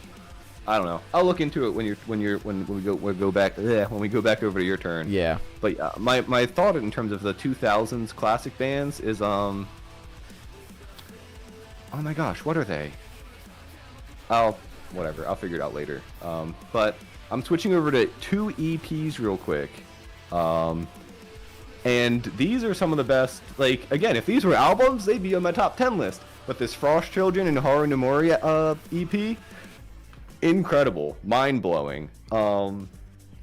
I don't even know what to call it, but there's some absolutely catchy hooks, catchy choruses, some insane, like, real washed out, like, noisy little bridges moments here and there, and then it's just like the typical, like, electro rock, whatever you want to call it, that, like, Frost Children brings. It combines both of these two artists' sound perfectly, and I would definitely recommend listening to that, because I think it might have been, like, one of my most listened to things somewhere on one of my streamings. And then last is Alice Longu Gao, Assembling Symbols into My Own Poetry. We're really just kind of branching off from, you know, where hyperpop kind of took us at the beginning of 2020 and making more really interesting abstract pop music. That's much more fleshed out and interesting, and you have an amazing song. Look, Danny Brown again. Woo! What the hell? Which also, back to Frost, not on that EP, but Frost Children also did a collab with Danny Brown. That was amazing. But nonetheless, Bird Without a Nest is a, like, fantastic, like, orchestral pop song that's also not orchestral pop the whole time. You have Little Piggy talking about, you know, her issues with, like, weight growing up, clingy Korean girls, yapper, lesbians, mess. Like, there's so many fun little songs with so many different, like, meanings, and some of them are just fun little silly songs with fun little silly meanings, and some are a bit more serious with, you know, much more in-depth lyrics. And now that I'm looking here, Dylan Brady from 100 Gex looks like they have helped produce this album, which makes sense. And I'll pass it back to you while I do some research about Vampire Weekend. Please do not break my heart. Yeah, I thought something had come out about them, but I'm not totally sure. Sorry, I was looking into my issue that I was having before we started again. I'm thinking I'm fine, because I had 2-factor set up, and I didn't get anything for that. But I admit I enjoyed all the Danny Brown features more than I enjoyed his album for the most part. Still liked his album. That's fair. Oh, for sure. That is very fair. Alright. Next up, People Watching by 156 Silence. S tier, instantly. This is what I want out of a metalcore album. Like, I want a fucking metalcore album that feels like it tells a goddamn story. This is some creepy ass shit. I think this is my favorite album art of the year, because this is just the fucking creepiest shit. And I saw, on their recent tour, they've got it on, like, their 8x10 bass cabs, just, like, backlining them. Fucking crazy. Like, it's so good. So good. If you're a fan of heavy music at all, listen to it. Short and Sweet by Sabrina Carpenter. I'll put that in the A tier. Shamelessly. Shamelessly in the A tier. She wrote great pop songs. They're funny. Her lyrics are goofy as hell, and I do not care. I laugh at them. That's all I have. Bad Wolves EP. I put that in the C tier. It is alright. It's nothing I checked it out because AJ, formerly of Issues, is in it now. It's fine. It's like radio rock, like 98 rock shit. So Vampire Weekend stuff was just the guitarist being a super shitty partner and was dating said partner when he was like 30 and she was 18. May have been a grooming situation. I see. I'm looking at that now. Also, I thought you were talking about Arcade Fire when you first talked about allegations. No, I didn't know there was Arcade Fire allegations, but I've never listened to them, so how would I have known? Sabrina did fuck it up this year. We got the Sabrina Carpenter Christmas special. Yeah, Bad Wolves is divorced 23-year-old movie music. I haven't fucked with the Bad Wolves album since the first one. Yeah, Tommy Vex is a piece of shit. I gotta be honest, I didn't get around to the Sabrina Carpenter album. Can I move the camera? Oh, I guess they're asking your chat. I'm seeing the Asking Steven me? the Sheep messages. Yeah. Oh yeah, can you move the face cam for a moment so I can see to be rated list? Born Anew EP. That's fine. Oh, I know what we're talking about now. Yeah, I think he's trying to see like my stuff. Yeah, I forgot that would become an issue. There's no nice place to put myself. There's no good way to do any of this. But Yeah, the Born Anew EP is fine. It's interesting. I know they There got we go. Growing Pains because they got a different vocalist, and I can respect that. It's heavy. It's cool. You know. Like he left the band for some reason, then Bad Wolves got a new vocalist or something, then I don't know what happened. He's just bitching on Twitter, at least as far as I know. Imaginal Disc by Magdalena Bay. That's a fucking S tier album. Thank That goodness. shit rocks. Hands were about to be thrown. Music to Blair and your 12.9% APR challenger after she takes the dog in the apartment. Real. Not Magdalena Bay, but yeah, Bad Wolves. Magdalena Bay, that's one of the coolest albums I've heard this year. I think it was their song Halfway came on my release radar, and then like all of the singles from this started showing up, and I'm so glad they did, because it's funky, it's like just it's so good. Like that's one of my like must listen tos this year, I think. New In Heart's Wake album, I'm putting it in fucking C tier. The only thing I remember from this is that it's like the sister album to Divination, which is their best album, and they did another Halo breakdown sample. I don't really remember anything else other than that. It's a metalcore album. It's fine. New Fever. I like that a lot.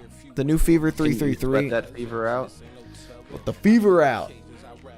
Can you sweat it? Can you sweat the fever out? Oh, yeah, I can. Be here to me some fun style metalcore. I agree. Yeah, Fever 333. This album is really good. This feels like what this band should have been all along, and I'm glad that they got there finally. Because it took a little bit, but they're really making some good shit now. I think I'm gonna toss it to you, Kyle. Okay. You got anything queued up? I got a few, yes. I was holding my breath though because you were getting to one I'm probably going to talk about in a couple. But first, I'm going to talk about Igloo Ghost, Title Memory XO. Again, another album that's kind of hard to describe. If you can see over there, the genres listed is deconstructed club, drill and bass, electro, industrial, grime, wave, UK drill, and two more that I'm not going to click on and look at. But this is just like a really weird, dense, cool album. Like the amount of memes I saw on Twitter about people just saying, this album sounds exactly how that picture looks. And like it really does. That's totally like, that's sick. Like the award for album that sounds most like the artwork goes to this one, and this is such cool artwork, and that's really the best way I can sell it to you because I don't know how to describe the music. If you think the picture's cool, listen to the album. Hell yeah. Up next we have Julia Holter, Something in the Room She Moves. Chamber pop, very abstract. Actually, I think one of her songs is playing in the background right now. It's just really cool, like orchestral, but not like, again, like abstract kind of stuff. Something very, it's like, it's calming, it's relaxing, it's absolutely beautiful. And again, it's another album that for me is like, it should have been talked about more. It should be higher up on my list and other people's list, but there's just so many good albums this year that it really isn't, because it's a really beautiful and stunning album. And also really beautiful artwork. Hell Even yeah. if it does kind of look like there's one person grabbing into another person's butthole, but maybe that's just me looking at it weird. I don't know. That's the interpretation.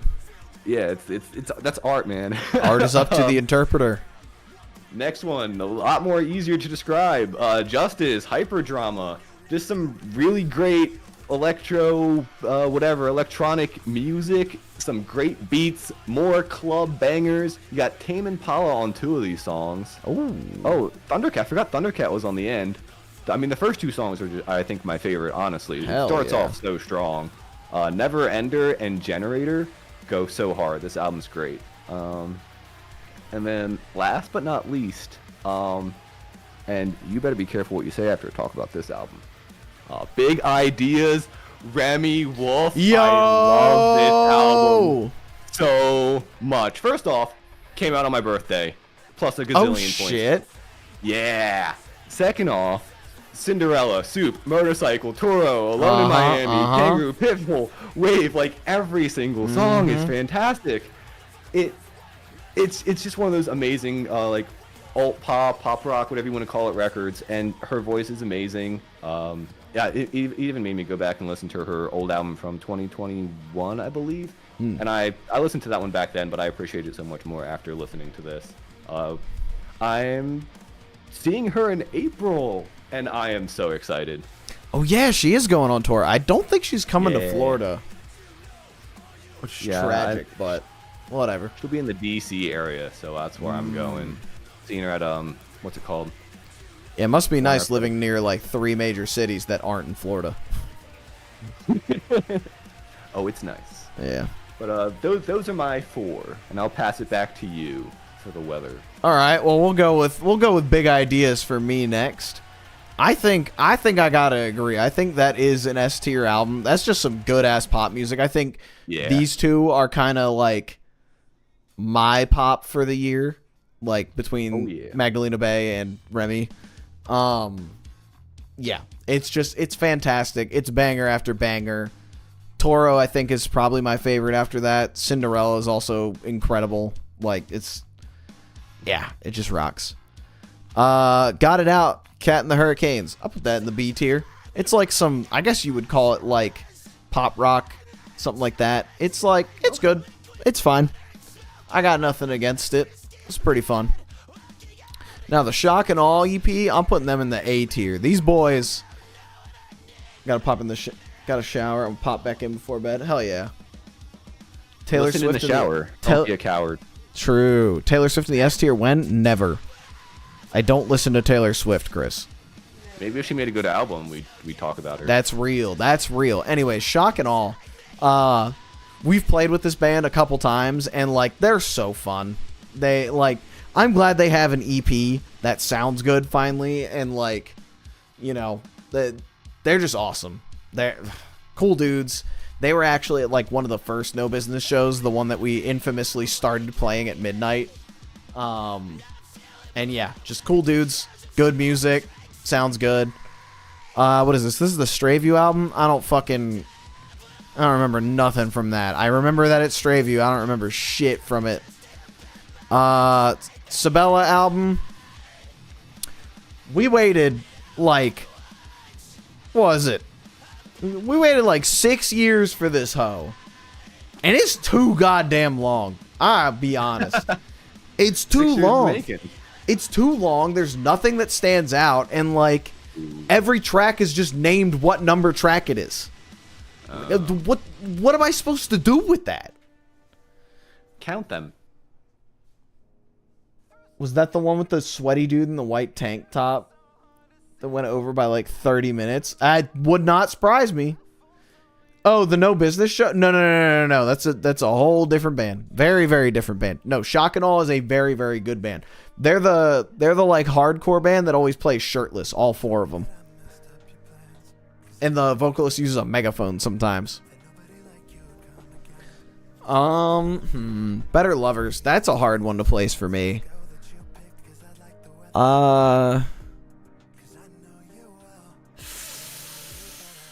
That's tough. I think I'm putting that in B. I wanted to like this a lot more than I did. I mean, it's all the members of Every Time I Die, which is one of my favorite bands all time. Plus Greg Puciato from Dillinger Escape Plan, who's like a legendary vocalist. I just think I don't actually like Greg's singing voice all that much, and I think that's what keeps me from liking it. This also, like, production-wise, just doesn't sound as good as their EP, and I think it kind of threw me off that way. But there's still some really, really good songs on here. I think their Closer is one that I really like, or maybe that was the Many Eyes album, but still, it's good. I can't like put it any lower than this, but like it's all right.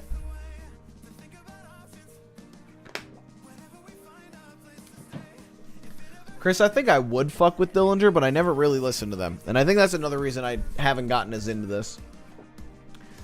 This little whatever it is by Bambi Thug, there's like 3 remixes of the same fucking song. I mean, that song is good. I don't really give a fuck about anything else on it. It was one of those that like the like main single of it, Kyle, came on my release radar, and I was like, oh, this is good. Let me check out the rest. And the rest of it sucked. Yeah. Actually, maybe that goes down to D. Yeah, I think it does. Happens to the best of them. The Impermanent Amber by Secret Garden. This shit rocks. I am not usually into proggy shit, but this person made an album that does literally everything. It's so good. It's so fun. Listen to it in the fall time because it's about the fall. It's so good. Can't get into it. That's totally fair, Chris. Hey, I Loathe You. I remember liking this, but I don't remember much more. So I think I will add them. Yeah, at the same places like Maywin and Longtime Friend Time. I remember liking this a lot. I don't really remember much other than that. And then yeah, the last I'll do for now is the Sister Sleep EP. I put that in B tier. This was good. The songs are good. Very good cover of My Chemical Romance's The Ghost in You, or The Ghost of You. But it's only 3 songs, and I want more. So that's really all I can give it. Yeah, that's all I got for those. Kyle, take it away. All right. So I'm gonna start off with none other than Cameron Winter. Oh, Heavy hold on. Metal. Can I stop you for a second? You ain't never Absolutely. getting that new Loathe album, Chris. You ain't never getting that new Loathe album. Sorry, that's all. Oh, you're good. Go ahead. Put him in his place. Put him in the corner. But Cameron Winter, I think I talked about them last year. Geese. Well, this is the lead singer solo project, and it came out December 6th. And it's I wasn't blown away by it, but I think there's some really cool, quirky little instrumentations. I mean, I'm just a sucker for his vocal style, so I like the way he sings in it. And yeah, I think it's cool. I think if you're a fan of Geese, I think it's worth listening to and checking out. Nice. Yeah. Chris, nothing actually happened. It's just I love making the joke that that Loathe is never going to make another album. And I mainly want and to I talk would love about another them because Mugshot for the album. past, like what feels like 2 years, could even be 3. I think it's only 2 though. They've released like at least an EP, if not like 2 or 3 EPs. And it's one of those ones where like I listen and I'm blown away by it, and then I go, I can't wait for an album. And then they release another EP, and I go, I can't wait for an album. And then they release another EP, and I'm like, I can't wait for the album. Like, let me see this. Okay. What is There this was one more called? in between. It was only 2. But Maruja. Am I blocking the thing again? I am. You were, but I got it. I'm shrinking myself. Boom. Problem solved. Why didn't I think of that to begin with? Oh, perfect. But yeah, Conless Well. It's like my kind of music to a T. Post rock. It's very kind of jittery. It's got the saxophone in it. It's like if Black Country New Roads' first album was just kind of like darker, edgier, and a bit more punk. Yeah, really cool. So now I'm gonna go into my top 10 albums of the year. I'm just gonna go over the first 2 now, so I guess number 10 and number 9, as maybe some people might call them. And the first one being Chelsea Wolfe. She reaches out to she reaches out to she. Again, this is one of those albums where it kind of barely made the cut, but it was also too good for me not to have it be on there. It's a fantastic, people call it, I guess, like trip hop album. I'm never good with genre titles. But it's like what if like metalish rock music was like slow and had some electronics and stuff, and she's got a beautiful voice. She also did an EP this year where she did like some acoustic or like stripped back versions of some of these songs, and one of them, Dusk, is one of my favorites. I think the other one that she did is The Liminal. I mean, all the songs are fantastic. I think this is a great album. And then number 9, you already talked about it, but I'm going to bring in Magdalena Bay, Imaginal Disc. Hell yeah.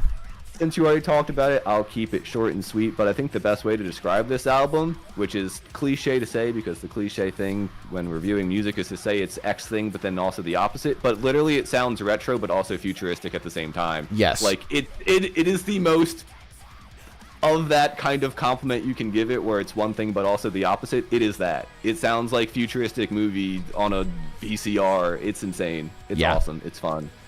Yeah. I think my other thing with this album that I loved so much was the fact that the opening track's melody comes back so many times in the album, and is how they end the album too. Like, so She Looked Like Me's chorus comes back in like several other tracks throughout this, as well as it is like the main thing for the Ballad of Matt and Mika. And you're a big reprise guy. I'm a sucker for a reprise. Yeah. All right. Yeah, we're passing it back to you now. All right. Let me drill through it. Fit for an Autopsy. I think this is the first album of theirs I've listened to, but this shit rocks. Oh fuck. Put it in the B tier. Free Palestine. That's all. I think that's the only thing I have to say with that album. That album rocks. I think they had a lyric that was their bodies burned so bright that God had to look away, and I was like, oh, this rocks. This rocks. Heavy Hitter, Moments of Misery. Fuck those guys. F tier. I'm joking. On the real, it's good. That's my drummer's other band. So the competition. Yeah. We got to get more famous so we can have Josh more often. But no, I'm not a big deathcore fan, and I've told them that repeatedly. It's good. It's fun. They still have enough of themselves on it, because like they weren't really like a deathcore band before, but they've kind of made a shift to it with like that being like the trendy thing now. But there's still a lot of like the boys on it. Like it very much still feels like a Heavy Hitter album. Yeah, that's fair. It was a joke that I had come up with. Piece of Me I Never Let You Find by Cane Hill. I'm putting that in B tier for now. I think that would go up if I listened to it more. Another album with a reprise on it, so no shit, I liked it. But it was interesting the way they did it was pretty much the same song twice with different lyrics. Like, like the first one is like, it's the song Fade, and they do it twice, and it's like, fade is in like fading away, and then fade is in like I'm fading into like this other person. It's like, it's very cool the way they do it. And again, this will probably, it would probably go up if I listened to it more, but I didn't get to it a lot. Oh, this Counterparts EP, holy shit, that's A tier immediately. Yes, I do know that it's just Counterparts, and it sounds more like End, because Will Putney's busy with Fit for an Autopsy and Better Lovers. I don't fucking care. It's incredible. It's fantastic. I needed something interesting like this to get me interested in them again. Tyler, the Creator, Chromacopia. That's a S tier album. Spoiler. Oh, spoiler for you? Oh, no, I'm just saying spoiler for Tyler, the Creator stream. It's not really. No, yeah, I was going to say, I mean... I think all of his albums, most of his albums are S tier yeah. albums. I think there's 3 I would say probably aren't. Okay. Yeah, three I would say are not S tier albums. One of them is an A tier album. The other 2 are probably like B. Didn't even know Counterparts dropped an EP. You should fucking listen to it, Chris. It's fantastic. It's called Heaven Let Them Die. But yeah, Chromacopia. What can I say, man? Tyler's doing it. He's just, it's another Tyler, the Creator album. Yeah. It's so good. Oh, when I sent you Colossus? Yeah, that's hold on, Chris. You should look up the song Tron Cat by Tyler, the Creator if you want to really get scarred. That's a crazy one. But yeah, Chromacopia is really good. It's Tyler doing it again. He don't miss. The man hasn't missed. He has not missed since Flower Boy. He has not missed. Oh, Tron Cat? Yeah, Tron Cat's crazy song. Linkin Park, From Zero. Yeah, I'll put it in B. I enjoyed it. It's definitely one of the albums that came out this year, that's for sure. It certainly was. It certainly was. It was fine. Yeah, it was fine. I think it's a Growing Pains album, and like, yeah, after everything that they've been through, you're gonna have some growing pains. There were a lot of moments on it though where like I would hear something and I'd be like, this does feel a lot like something they would have done on Minutes to Midnight, and it's cool. I'm glad they're back. I'm glad they're playing music again. Backslide. I can't remember if this was an album or an EP, but I'm putting that shit. I want to do it. I'm putting it an A. This really surprised me. I'm going to play that while my parents are in the other room with my phone on full blast. That is not a good idea. That's, in fact, one of the worst ideas you've ever had. Tron Cat might be the worst Tyler, the Creator song. And that's from, like, before the album that I sent you. Anyways, Backslide EP or album, I can't remember which one it was. This one surprised the hell out of me. Because Backslide very much is, like, one of those... they're a band that I've seen a couple times. Heavy Hitters toured with them a few times. And they, like, you know, they just play, like, hardcore, slammy, beat down stuff. But this showed some chops. Like, they wrote some really good choruses. There's some singing on it that's really good. Like, they surprised the fuck out of me. Kudos to Backslide. That's really good. Nesting. Don't remember what this one was actually called, but that's my buddy Nate's album. It's really good as well. It's just good, like, rocky pop punk, I think. And I have one row of music left, so I'm going to probably stop there. But yeah, Nesting, awesome. When I got the vinyl, I chipped my tooth on the airhead that was inside of it. So. That's how you know it's strong. Very, very good album. Strong album, stronger airhead. Yeah, exactly. Nate, shout out to you. That shit rocks. It's a very nice album to just, like, put on and just let it play. All right, let's go to Kyle. All right, so my number 8 album for this year will be Adrian Lanker with Bright Future. You know Big Thief, now you know the lead singer solo project titled their name. Yeah, it's an amazing folk album. It'll pull at your heartstrings and make you sad. Sadness as a Gift was a fantastic song, and honestly, I think it was the first. Oh, they also did a cover. Well, I guess it was a Big Thief song. And I guess she's kind of covering it, but also she's the one that, I guess, writes for Big Thief, so it's also kind of not a cover, it's just a more folkier version of it than, like, the indie rock version that Big Thief did. It's a cool kind of way to, I guess, release a song in 2 different variations, so I appreciate that a lot. But Ruined is beautiful. It'll ruin you. Ruined's a great song. What was that, number 8? We're on number 7 now, and that is JPEG Mafia. Where was he on your list, Paul? Because he will lay down his life for you on this new album, I Lay Down My Life for You. He was not, in fact, on my list. This might be... it's hard to say because I haven't listened to a lot of his older stuff, to be honest, but for me, this is up there with the JPEG and Danny Brown collab. This one has a lot more, like, industrial kind of sounding production, using, like, a lot of rock guitar samples and such, and I'm big into, like, the industrial kind of production sound.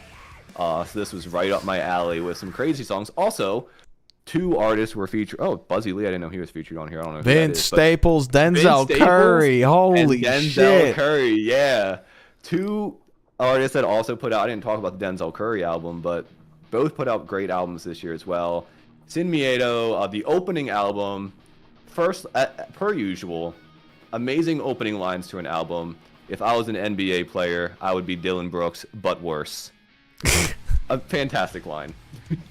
God, Anyway. I didn't know Denzel Curry released a full album this year. Yeah. Oh. The I think singles it's supposed I to was come out, hearing like- was really good. Yeah, I think he was supposed to release it, like, early. Because I remember I talked to you, I think, when we were talking about the 2023, and I was like, oh, JPEG tweeted that, like, he should be releasing an album in, like, a month or two, and, like, back in, like, last year, January, and then it didn't come out till August 1st. But, yeah, no, I thought it was amazing. Yeah, I missed this JPEG Mafia album. I did not know that came out. And same thing with the Denzel Curry album. I did not know that came out. But CC's saying it's heat. Denzel might have been an EP. I can't remember. No, I think it was an album. I think it was just short. The songs that were coming out of it, like, I was hearing some of the singles as they were coming out, and that was heat. Yeah. Also, They're yeah, Chris, that's why you shouldn't play that out loud. He looked up Tron Cat's lyrics, which... Have you listened to Goblin yet, Kyle? I haven't, no. Oh. Is that which one's that? That's the oldest one that's, one on that's not on streaming. streaming? No, it's the oldest one one. that's on streaming? Then I did listen to it. I don't remember what it sounds like, though. That's I have to crazy. go back and listen. Yeah. That's one of the, for better or for worse, that's one of the most formative albums of my entire life. Yeah, I think I'm going back and listening to that one, and maybe I might do, like, one more, like, review overall. I only have to listen to Chromacopia for like an in-depth listen, and then I might go through and just kind of like casually listen to all of them one more time. Yeah, I might do that again with the ones I don't listen to as often. Like, I don't need to listen to Wolf again. Yeah, well, I mean, you know them way more than I do. Yeah, I don't need to listen to Wolf, Chromacopia, or Call Me If You Get Lost again, because I've listened to those so much in the last few years. I could probably do with going over...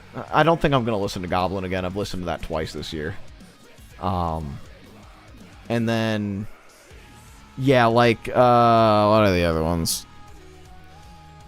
Cherry Bomb... we'll get to that when we get to that. Yeah. Yeah, which, by the way, the music Discog dives are staying. Yeah. Yes, I was did the one thing see... when you were like, "Oh, I'm not doing this anymore." I was like, "What are Tyler the Creator stream?" Yeah. But let me run through. Where am I at? I'm at 5, 4, 3. I'll do 2 more and then I'll pass it back to you if that's all right. Okay. So number 6 for me is Jordy Greep, The New Sound, and this is a new sound indeed. Another solo project from somebody in a band. This is the front man of Black Midi, and it looks like Black Midi has broken up and also broken my heart. But nonetheless, this is a fantastic album. That's also kind of hard to put into words. It does have that Black Midi kind of style, but it's less aggressive. Brings in a lot more different genres from like Brazil, like you see here, Latin rock, samba rock, avant-prog. So it kind of dives into a lot more of those kind of genres with it, and has some pretty fun, silly lyrics about a little weirdo with a ego complex, and he falls in love with a hooker, and then the whole story is essentially he like hires the hooker so like he can seem cool and important and trying to flex on people, but really he's just a loser, and then he kind of falls in love. And then he does a Frank Sinatra cover as the last song, I believe. Oh? Yeah, If You Are But a Dream. That rocks. Yeah, very very cool album, very fun. And then number 5, before I pass back to you, is Quedeca's Scrapyard. More things that I just have no idea how to talk about, because this album is so all over the place. Essentially, it is what it says it is, a scrapyard. It's a lot of his leftover songs. I guess he just finished them up, threw them into like a kind of a mixtape format. But honestly, there's something really more unique, interesting, and special about how these songs all came together versus like, I guess, a more cohesive album, because of just how, you know, I think it amplifies their eclecticness, because, you know, you go from a song like A La Carte with, you know, Break-Ins, which is one of my favorite songs of all year, and then you can go into a song like Even If I Tried, or Guess Who, which is much more like upbeat. He's even got Kevin Abstract on the last song. Quedeca is turning into like an internet powerhouse for music heads, coming from someone who just used to do cringe YouTube rap. He's come a long way, and it's just really cool to see. It's him kind of get his flowers from the music community. Oh yeah. Yeah, Quedeca, Scrapyard, number 5. Back to Paul for the weather.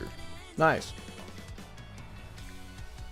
Cece was saying Yeah, it's Kevin Abstract. Ski Mask came out with an album that she didn't really vibe much with. But I don't think I've ever listened to a full Ski Mask the Slump God album. I don't think I have either. I don't know. GNX. Yes, sir. This one's hard to place, because I think it's S tier for the hype alone. I think as an album, it's probably an A tier. But like the hype surrounding this, that's tough. It's like one of those border albums. It's an A or an S, I would say for sure. It 100% is. It's no lower than A for sure.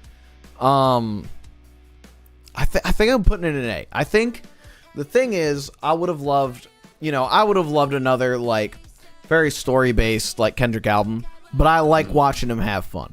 And this album is nothing if not fun. Like we got so many good songs on this shit. Like it's so good. It's very good. Yeah. I listened to it a few times, but not nearly enough to really voice my opinion on it, which is why I didn't talk about it. But yeah, it's a great record. Yeah.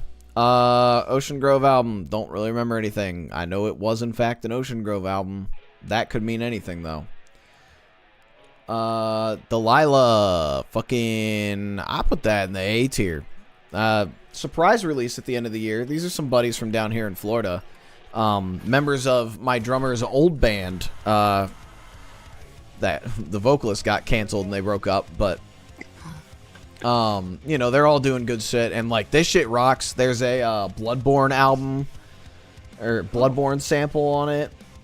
Oh, that's cool. Fucking yeah, it's sick. It's just really good metalcore. That's all I can say.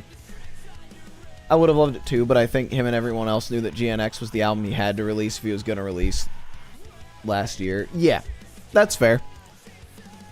I mean, I think it's awesome. It's good. Mm-hmm.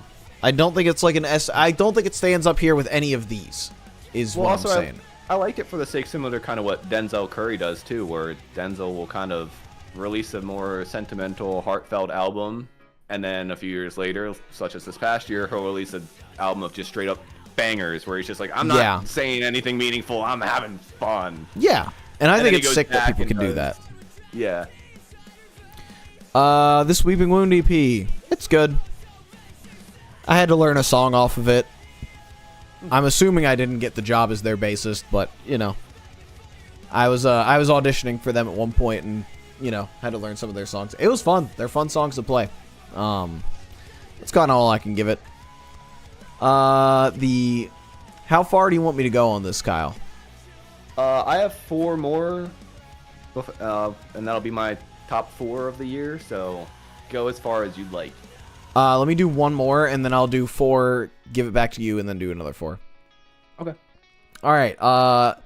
The Gas FL and Knife Lighter split. This shit rocks. Just 2 bands making some fucking beat down crazy shit with some of the wildest samples I have ever heard. I think like they went stupid. And that's the only way I can say it. Like, it's so dumb, and I love it. We've obviously played a couple shows with Knife Lighter. I got to see Gas earlier this year. Just great bands from Florida. Florida's really doing great with heavy music. Like, a lot of Florida bands on this. Like, Shock and Awe, them, Delilah, like, yeah. A lot of really good shit coming out of Florida right now. Said, I think Kobe was better than GNX. But I say that and also acknowledge that GNX was fantastic. Yeah. Oh, they were both. Part of the reason why they weren't in my top 10 is because I couldn't pick which one I even liked better than the other. There wasn't room for them up top. So I was like, I'm just going to pretend like I didn't listen to them. That is very fair. Speaking of Kyle's top 10, let's get back to that. Yes. We're in my top 4. And this one will look familiar because it was on your list. And you did not rate it nearly as high as you should have. And I'm surprised because I thought you would have. And that is Knocked Loose. You won't go before you're supposed to. Oh, yeah. About albums that are going to make you want to punch a kitten and kick a puppy. We're talking about Knocked Loose. You won't go before you're supposed to. This album is insane. And it also helps because Rob Scallon did a video with one of the guitarists at least. Probably Isaac. Talking about, yeah, I think it might have been him. And he was just talking about how like he writes a lot of the riffs, and it's just like, he's like, I'm not looking at scales and chords. I'm just, what sounds like hell? Yep, that does sound like Isaac Hale. Yeah, it's the sounds that they get in this album and how big and explosive it gets is truly impressive. As someone who's not super into the heavy scene, this blew me away. And yeah, I guess that's I don't know. Some people call it metal, some people call it hardcore. I call it metal. Fantastic. It's metal. Yeah. It's metalcore. They've said that a million times. People don't get it. It's because they are hardcore people, but it's metalcore in the purest form of metalcore. Gotcha. Like, them being a metalcore band is the reason I won't call No Business a metalcore band, and I call it a rock band. Well, number 3 is also another album that you've covered. I know you did not cover it nearly as highly as you should have. And that's what we had during the summer. That was Brat Summer, Charlie XCX. This album is fantastic. It's heartfelt and fun. It's got everything. The only thing it's missing is the what's it called? Oh my gosh, why am I blanking? Girl So Confusing featuring Lord. They just have the one that's not featuring Lord. Girl So Confusing featuring Lord is the best song of the year. Hot take, cold take, I don't know. But yeah, I mean, this album is fantastic from 360, Club Classics. And again, you have much more emotional, heartfelt songs like Everything Is Romantic, Girl So Confusing, Think About It All the Time. Apple alone, no, not Apple, well, Apple's great too, but Mean Girls with the little piano thing that comes in at the end. This album is straight club bangers, but with such a impressively creative twist and catchy and awesome. Yeah, number 3 for me. Hell yeah. Yeah, I will defend my position on Brat. My position on Knocked Loose is I definitely need to listen to it more. I recognize that it's really, really good. And again, I put it in fucking B. Like, that's not Brat. bad. Like, look at the other shit that is in B tier here. Like, there's a lot of really good stuff in there. Just, I think I liked all these better, and I definitely liked all these better. Speaking of things I didn't like better, I don't remember fucking anything from that Victims album. And that came out at the end of the year. Is Brat the band? So there was... Brat is the album by Charlie XCX. There's also a band called Brat that put out an album this year. And that's a metal album. That one's really good. Who is this white name that has not heard of Brad? Are they for real? Or are they trolling? No, it's Chris. He's being for real. He would not have heard of it. There's not a chance Chris would have heard of it. Is he also the one that was in that conversation we had last time we were talking about Panic at the Disco, and he thought that Taylor Swift did something that she didn't do? No, he thought Lady Gaga did something that Taylor Swift did. Yes, that's what. Yeah, Yeah, that was him. That was him. Okay, that makes sense. That makes sense. Yeah. Chris lives under a rock, and that rock's called Iowa. Remember that time Taylor Swift wore that meat dress? True. That bitch could never. Yeah, no. That again, that Knocked Loose album is very, very good. I feel like it doesn't quite do what I want it to as like an album, but like the way Chris is talking about the closer, I feel like I need to listen to it more and like retry it. Yeah, I will say I think honestly I could go for it being a little longer. Yes, I think that's my other thing. It's under 30 minutes. Yeah, which like is fine. But and I feel like a lot of heavier music sometimes does that for the sake of just like preserving people's ears. But I don't know. I really liked it. I thought it could have went 2 more songs. You know what? I think I've been convinced. I'm moving Knocked Loose up to A tier. I'm letting the people influence me. I will not move it higher than that. But I was thinking about they have that one song where it's just a whole lot of like drum like rim playing, and like they're just being real fucking creepy about it, and like they did a really good job with this album. It's not one that I'm gonna gas up to the ends of the earth like some of these other ones, but it does definitely deserve to be higher than like I liked it more than Brat. I think I liked it more than probably everything in this. It's better than Clancy. Yeah, actually. Yeah, no, I definitely got to put it higher than everything in this tier. So, thank you for helping me come around to that. Anytime. It's tough when that was like one of the first ones I rated, you know? Yeah. I spent a lot of like the past month just re-listening to all the albums I knew I really liked to kind of like get a better grip on them. We have a Subway with the old logo still up?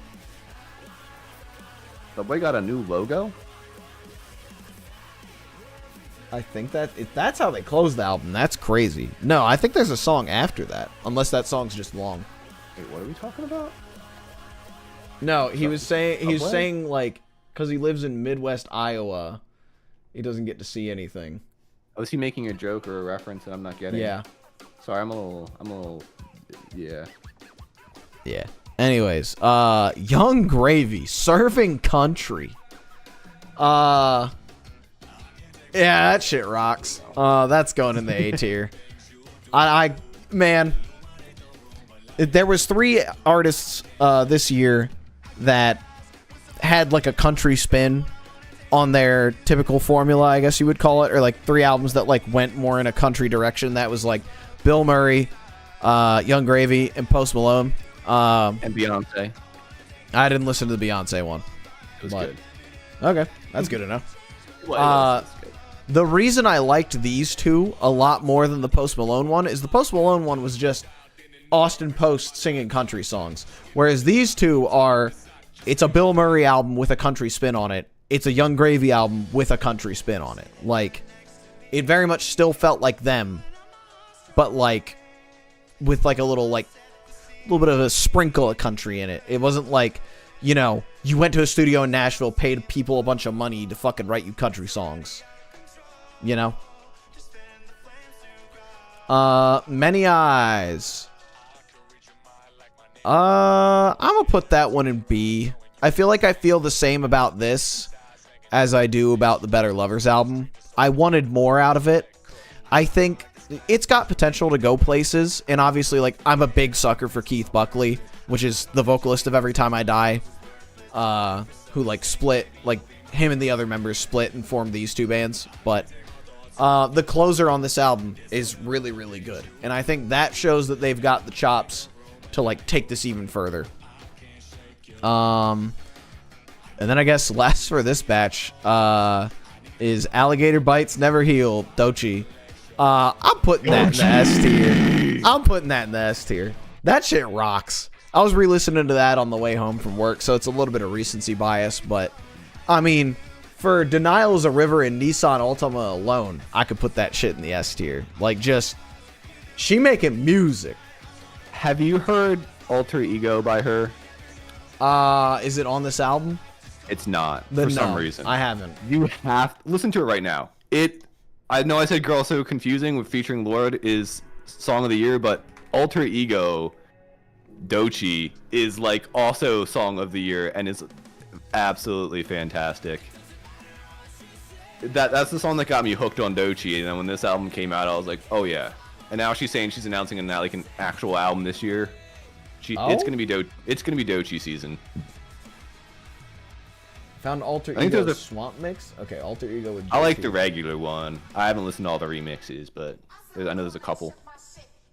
Sorry, Johnny, I turned off Nightshade. It's fine, you don't need more streams on that. Alright. But anyways, yeah, Alligator Bites Never Heal. That's a fantastic album. Good shit. Alright, back to Kyle. I said I was doing 4.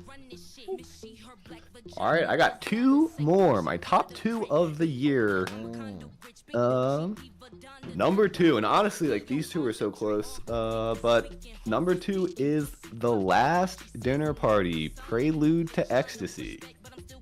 First off, this is their debut album. Second off, no band is allowed to be this cohesive and this good sounding on their debut album. It's not impossible. It's not logical. They did it. It's a absolutely fantastic album. It's like Baroque pop, Baroque rock kind of music. It's right up my alley. And they just got a whole bunch of songs about being feminists and being women and stuff. And the what's on your side will make you cry. What a beautiful song. Sinner, Nothing Matters. Season on a TV screen, Portrait of a Dead Girl. Like, seriously, if you have not listened to this album, you're living under a rock. What are you doing? They're blowing up. They came up out of nowhere. They're here now, and they're gonna be rocking. And yeah, they're my number 2. My number 1 is post-punk's favorite poster boys, Yard Act with Where's My Utopia. This is where my bias just completely shows, because this kind of music is exactly right up my alley. And I absolutely love this. Yeah, it's like post-punk, dance punk, cool little rock. There's nothing kind of crazy in terms of how it's, I guess, mixed, but there's a lot of really cool little production things that I really appreciate in here that just kind of like make each song sound really cool and fun, unique and special. and I like how a lot of the lyrics tie throughout a lot of the songs, and the classic British sarcastic kind of humor that's in a lot of these songs, such as "We Make Hits," "Down by the Stream," "When the Laughter Stops," "Grifter Griefs," "A Vineyard for the North." Like it's an amazing album, and I also saw them in concert this past year, and that was also amazing. Yeah, it's just one of those albums that like really is inspiring for me, and is kind of just like it's one of those nice ones because like it's just me, it's just mine. Hell yeah. I like it a lot, and that's my number one for this year. Nice. And that's it. Also, Alter Ego bangs. This shit's good. Right? Yeah. Oh, it's fantastic. All right. The last 4 to rank before I reveal what my album of the year is. I'll do an album and an EP of the year because I think these two both deserve recognition. Cult. I don't remember what the album's called. Very good album. It's I'm putting it B tier. I feel the same about it as the Pale Dusk. I'm gonna put my playlist back on. I feel the same about this as I do about Pale Dusk's album from this year. They are just... I'm going to sleep after this. Hit me up on a different day. I have it on PlayStation. Oh, talking to Chris. Yeah. But yeah, yeah, I feel the same about these two albums. Japan is innovating over there in like the metal genres. Like, they doing some crazy shit. Hate that they put the iPhone default alarm at the end of one of their songs. Ooh, that's mean. That hurt, but you know. Yeah, it was good. The Billie Eilish Hit Me Hard and Soft. I didn't really feel any particular way about this one. It was good. Birds of a Feather's a really good song. But that's kind of all I got. Because I only listened to it. And then forgot about it. I only listened to it once at like the end of the year driving home. Atavista from Childish Gambino. I'm also putting that in B tier. It was good. I'm glad that it got finished. I'm glad that I'm very, very glad that it like I'm glad that he finished those songs, and they're very, very good. Yeah, that's all I got. And then last Mortal Reminder, I believe it's called The Gravest Sin. I put this in A tier. Y'all hear it come on the stream playlist all the time, and everybody's like, this is some heavy ass shit. It's just good. Hate that they're named after a League of Legends item, but you know, you can't change some people. Again, sometimes you find a really good album and it happens to be a furry album. You can't change it. Yeah, that's true. That's true. So for you, it was the furry album. For me, it was the League of Legends album. Not the worst thing we've had on stream. Also, very true. Very true. I'm gonna skip this shit. I don't want to hear that. God, the fucking South Park sample. All right. Well, I'm gonna take it away, and I'm gonna reveal my album of the year and my EP of the year, because I need to talk about this shit more. Yeah, hold on. The reveal, ladies and gentlemen. Kiara, would you like to do the honors? You're goddamn right. You're goddamn right, chat. It is Bill Murray's American Motorsports. I do not think I listened to another album more than this album. This shit just rocks. It's like, it's so easy to put on and just listen to. It's so well written. It's, again, I am notoriously a country music hater, and I love this shit. It's so fucking good. It's like if country was written by like metal musicians and it had good riffs and it had good lyrics, and like basically I'm just saying if it wasn't actually country music, but you know, whatever. EP of the year is easily Cheem's Faster Fashion. I kind of raved about it with these two EPs earlier. Faster Fashion is definitely the better of the two in my opinion. They're both so creative. Like, Faster Fashion has a song that is a straight up fucking club beat for like a minute 30 of it, and the last like the last like maybe minute of it is like a Limp Bizkit breakdown. Like it's so fucking good. I have not seen people be this creative and like innovative with music since like I started listening to the CqBwAfFlEs, and like that's really saying something. So yeah, I gotta give it up to both of these two. I'll put like / EP of the year. AOTY. Anyways, yeah, no, everybody should listen to Faster Fashion. All of these albums, I think everybody should listen to. I think I highly recommend all these ones. These ones are all good. You can't go wrong with them. Yeah, sure. There's just silence for the rest. Don't, and then really fucking don't. I don't want to keep hating on Bottom Surgery because I know it's not for me. But man, it's an assault on the eardrums for me. It's not for me. I'm looking it up. I'm listening. It's like, because again, I know it's cyber grind. I know what it's supposed to be. Or I don't even know if that's what it is, but it's wild. It is very not for me. But what's the album called? I don't remember. I got really mad because here is different. Because what? The art that I'm seeing here is. Oh wait, hold on, I found it. Sorry, I got excited. Continue. Yeah, the biggest problem that I ran into with Bottom Surgery is that like I listened to this album because it came on my release radar, and I was like, oh yeah, let me check out more music. And then it proceeded to like play Bottom Surgery on the regular when I did not enjoy it that much. And I think that's the real reason they're down there in F tier. But yeah, yeah, that's all I got. Do I tweet my terrible opinions? Absolutely. What Yeah. else is Twitter for? What else is Twitter for? Time to start some shit, you know? Yeah, start some fights. People can be so mad that you put Brett down that low. Good. I do think this year we should start sending each other albums so we have more crossover in our list. Also because I don't know a lot of metal and stuff, and I always have trouble finding it. So I think.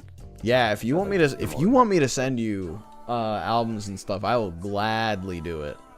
Yeah, I would love that for sure. And then, do you have any albums that are anticipated for this year that you would like to shout out? Boy, do I. Oh boy. Boy, do I. There's this crazy band called No Business. No Bubba? Yes, big gulp. Big gulp. Yeah. I mean, obviously the No Business EP is coming out this year.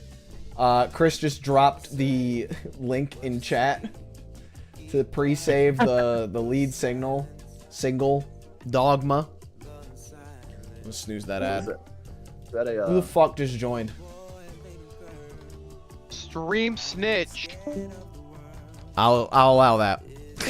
Is that you? That was Chris. Alright, why are people popping in and out of this fucking chat?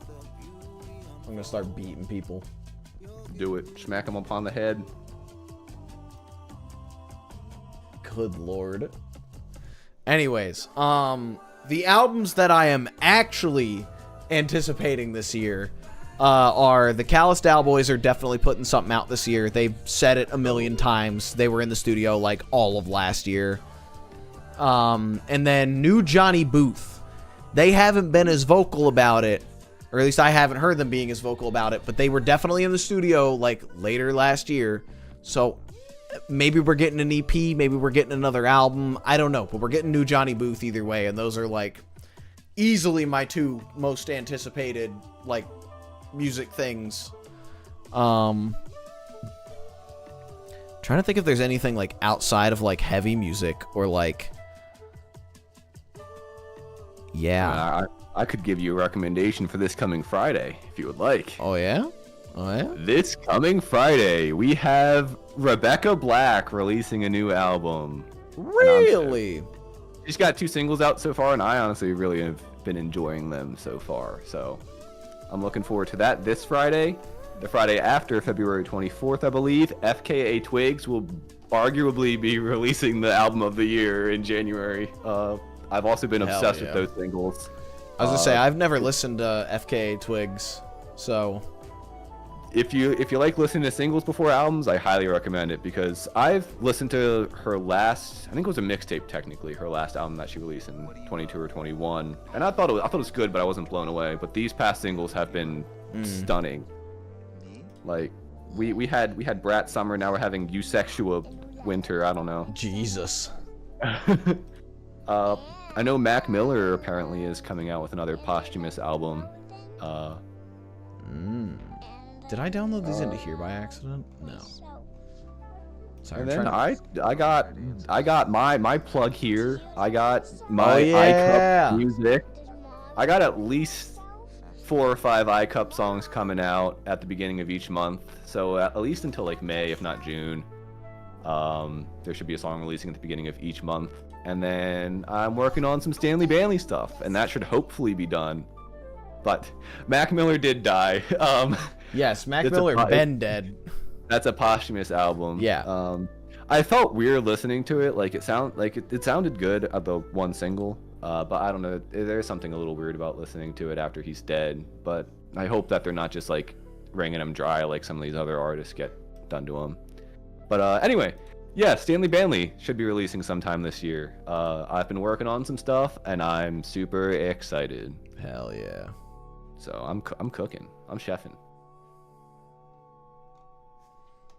Awesome. Well, I think that's all I got. Man, for the last time, this will be CqBwAfFlEs signing off. I guess just one more time, chat, before I go.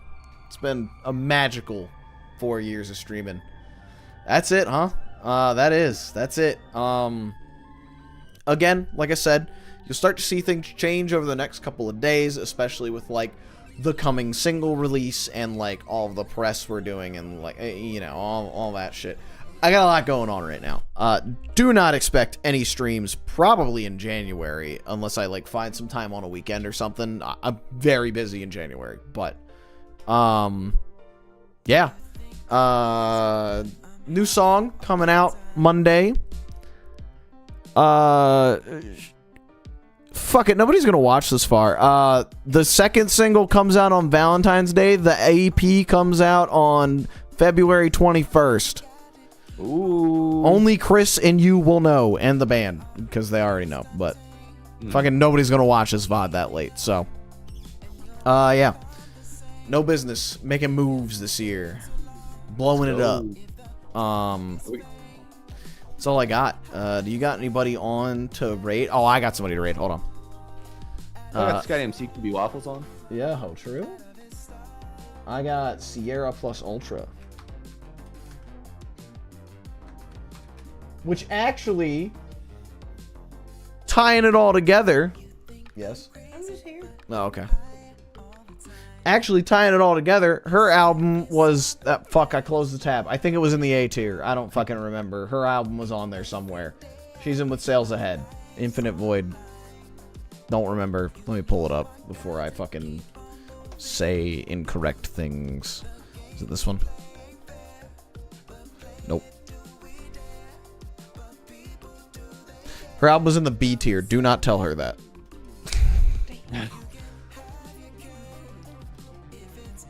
But, anywho, yeah. I mean, that's the Brat tier. I think she's open. Oh, she's actually playing the Pokemon trading card game.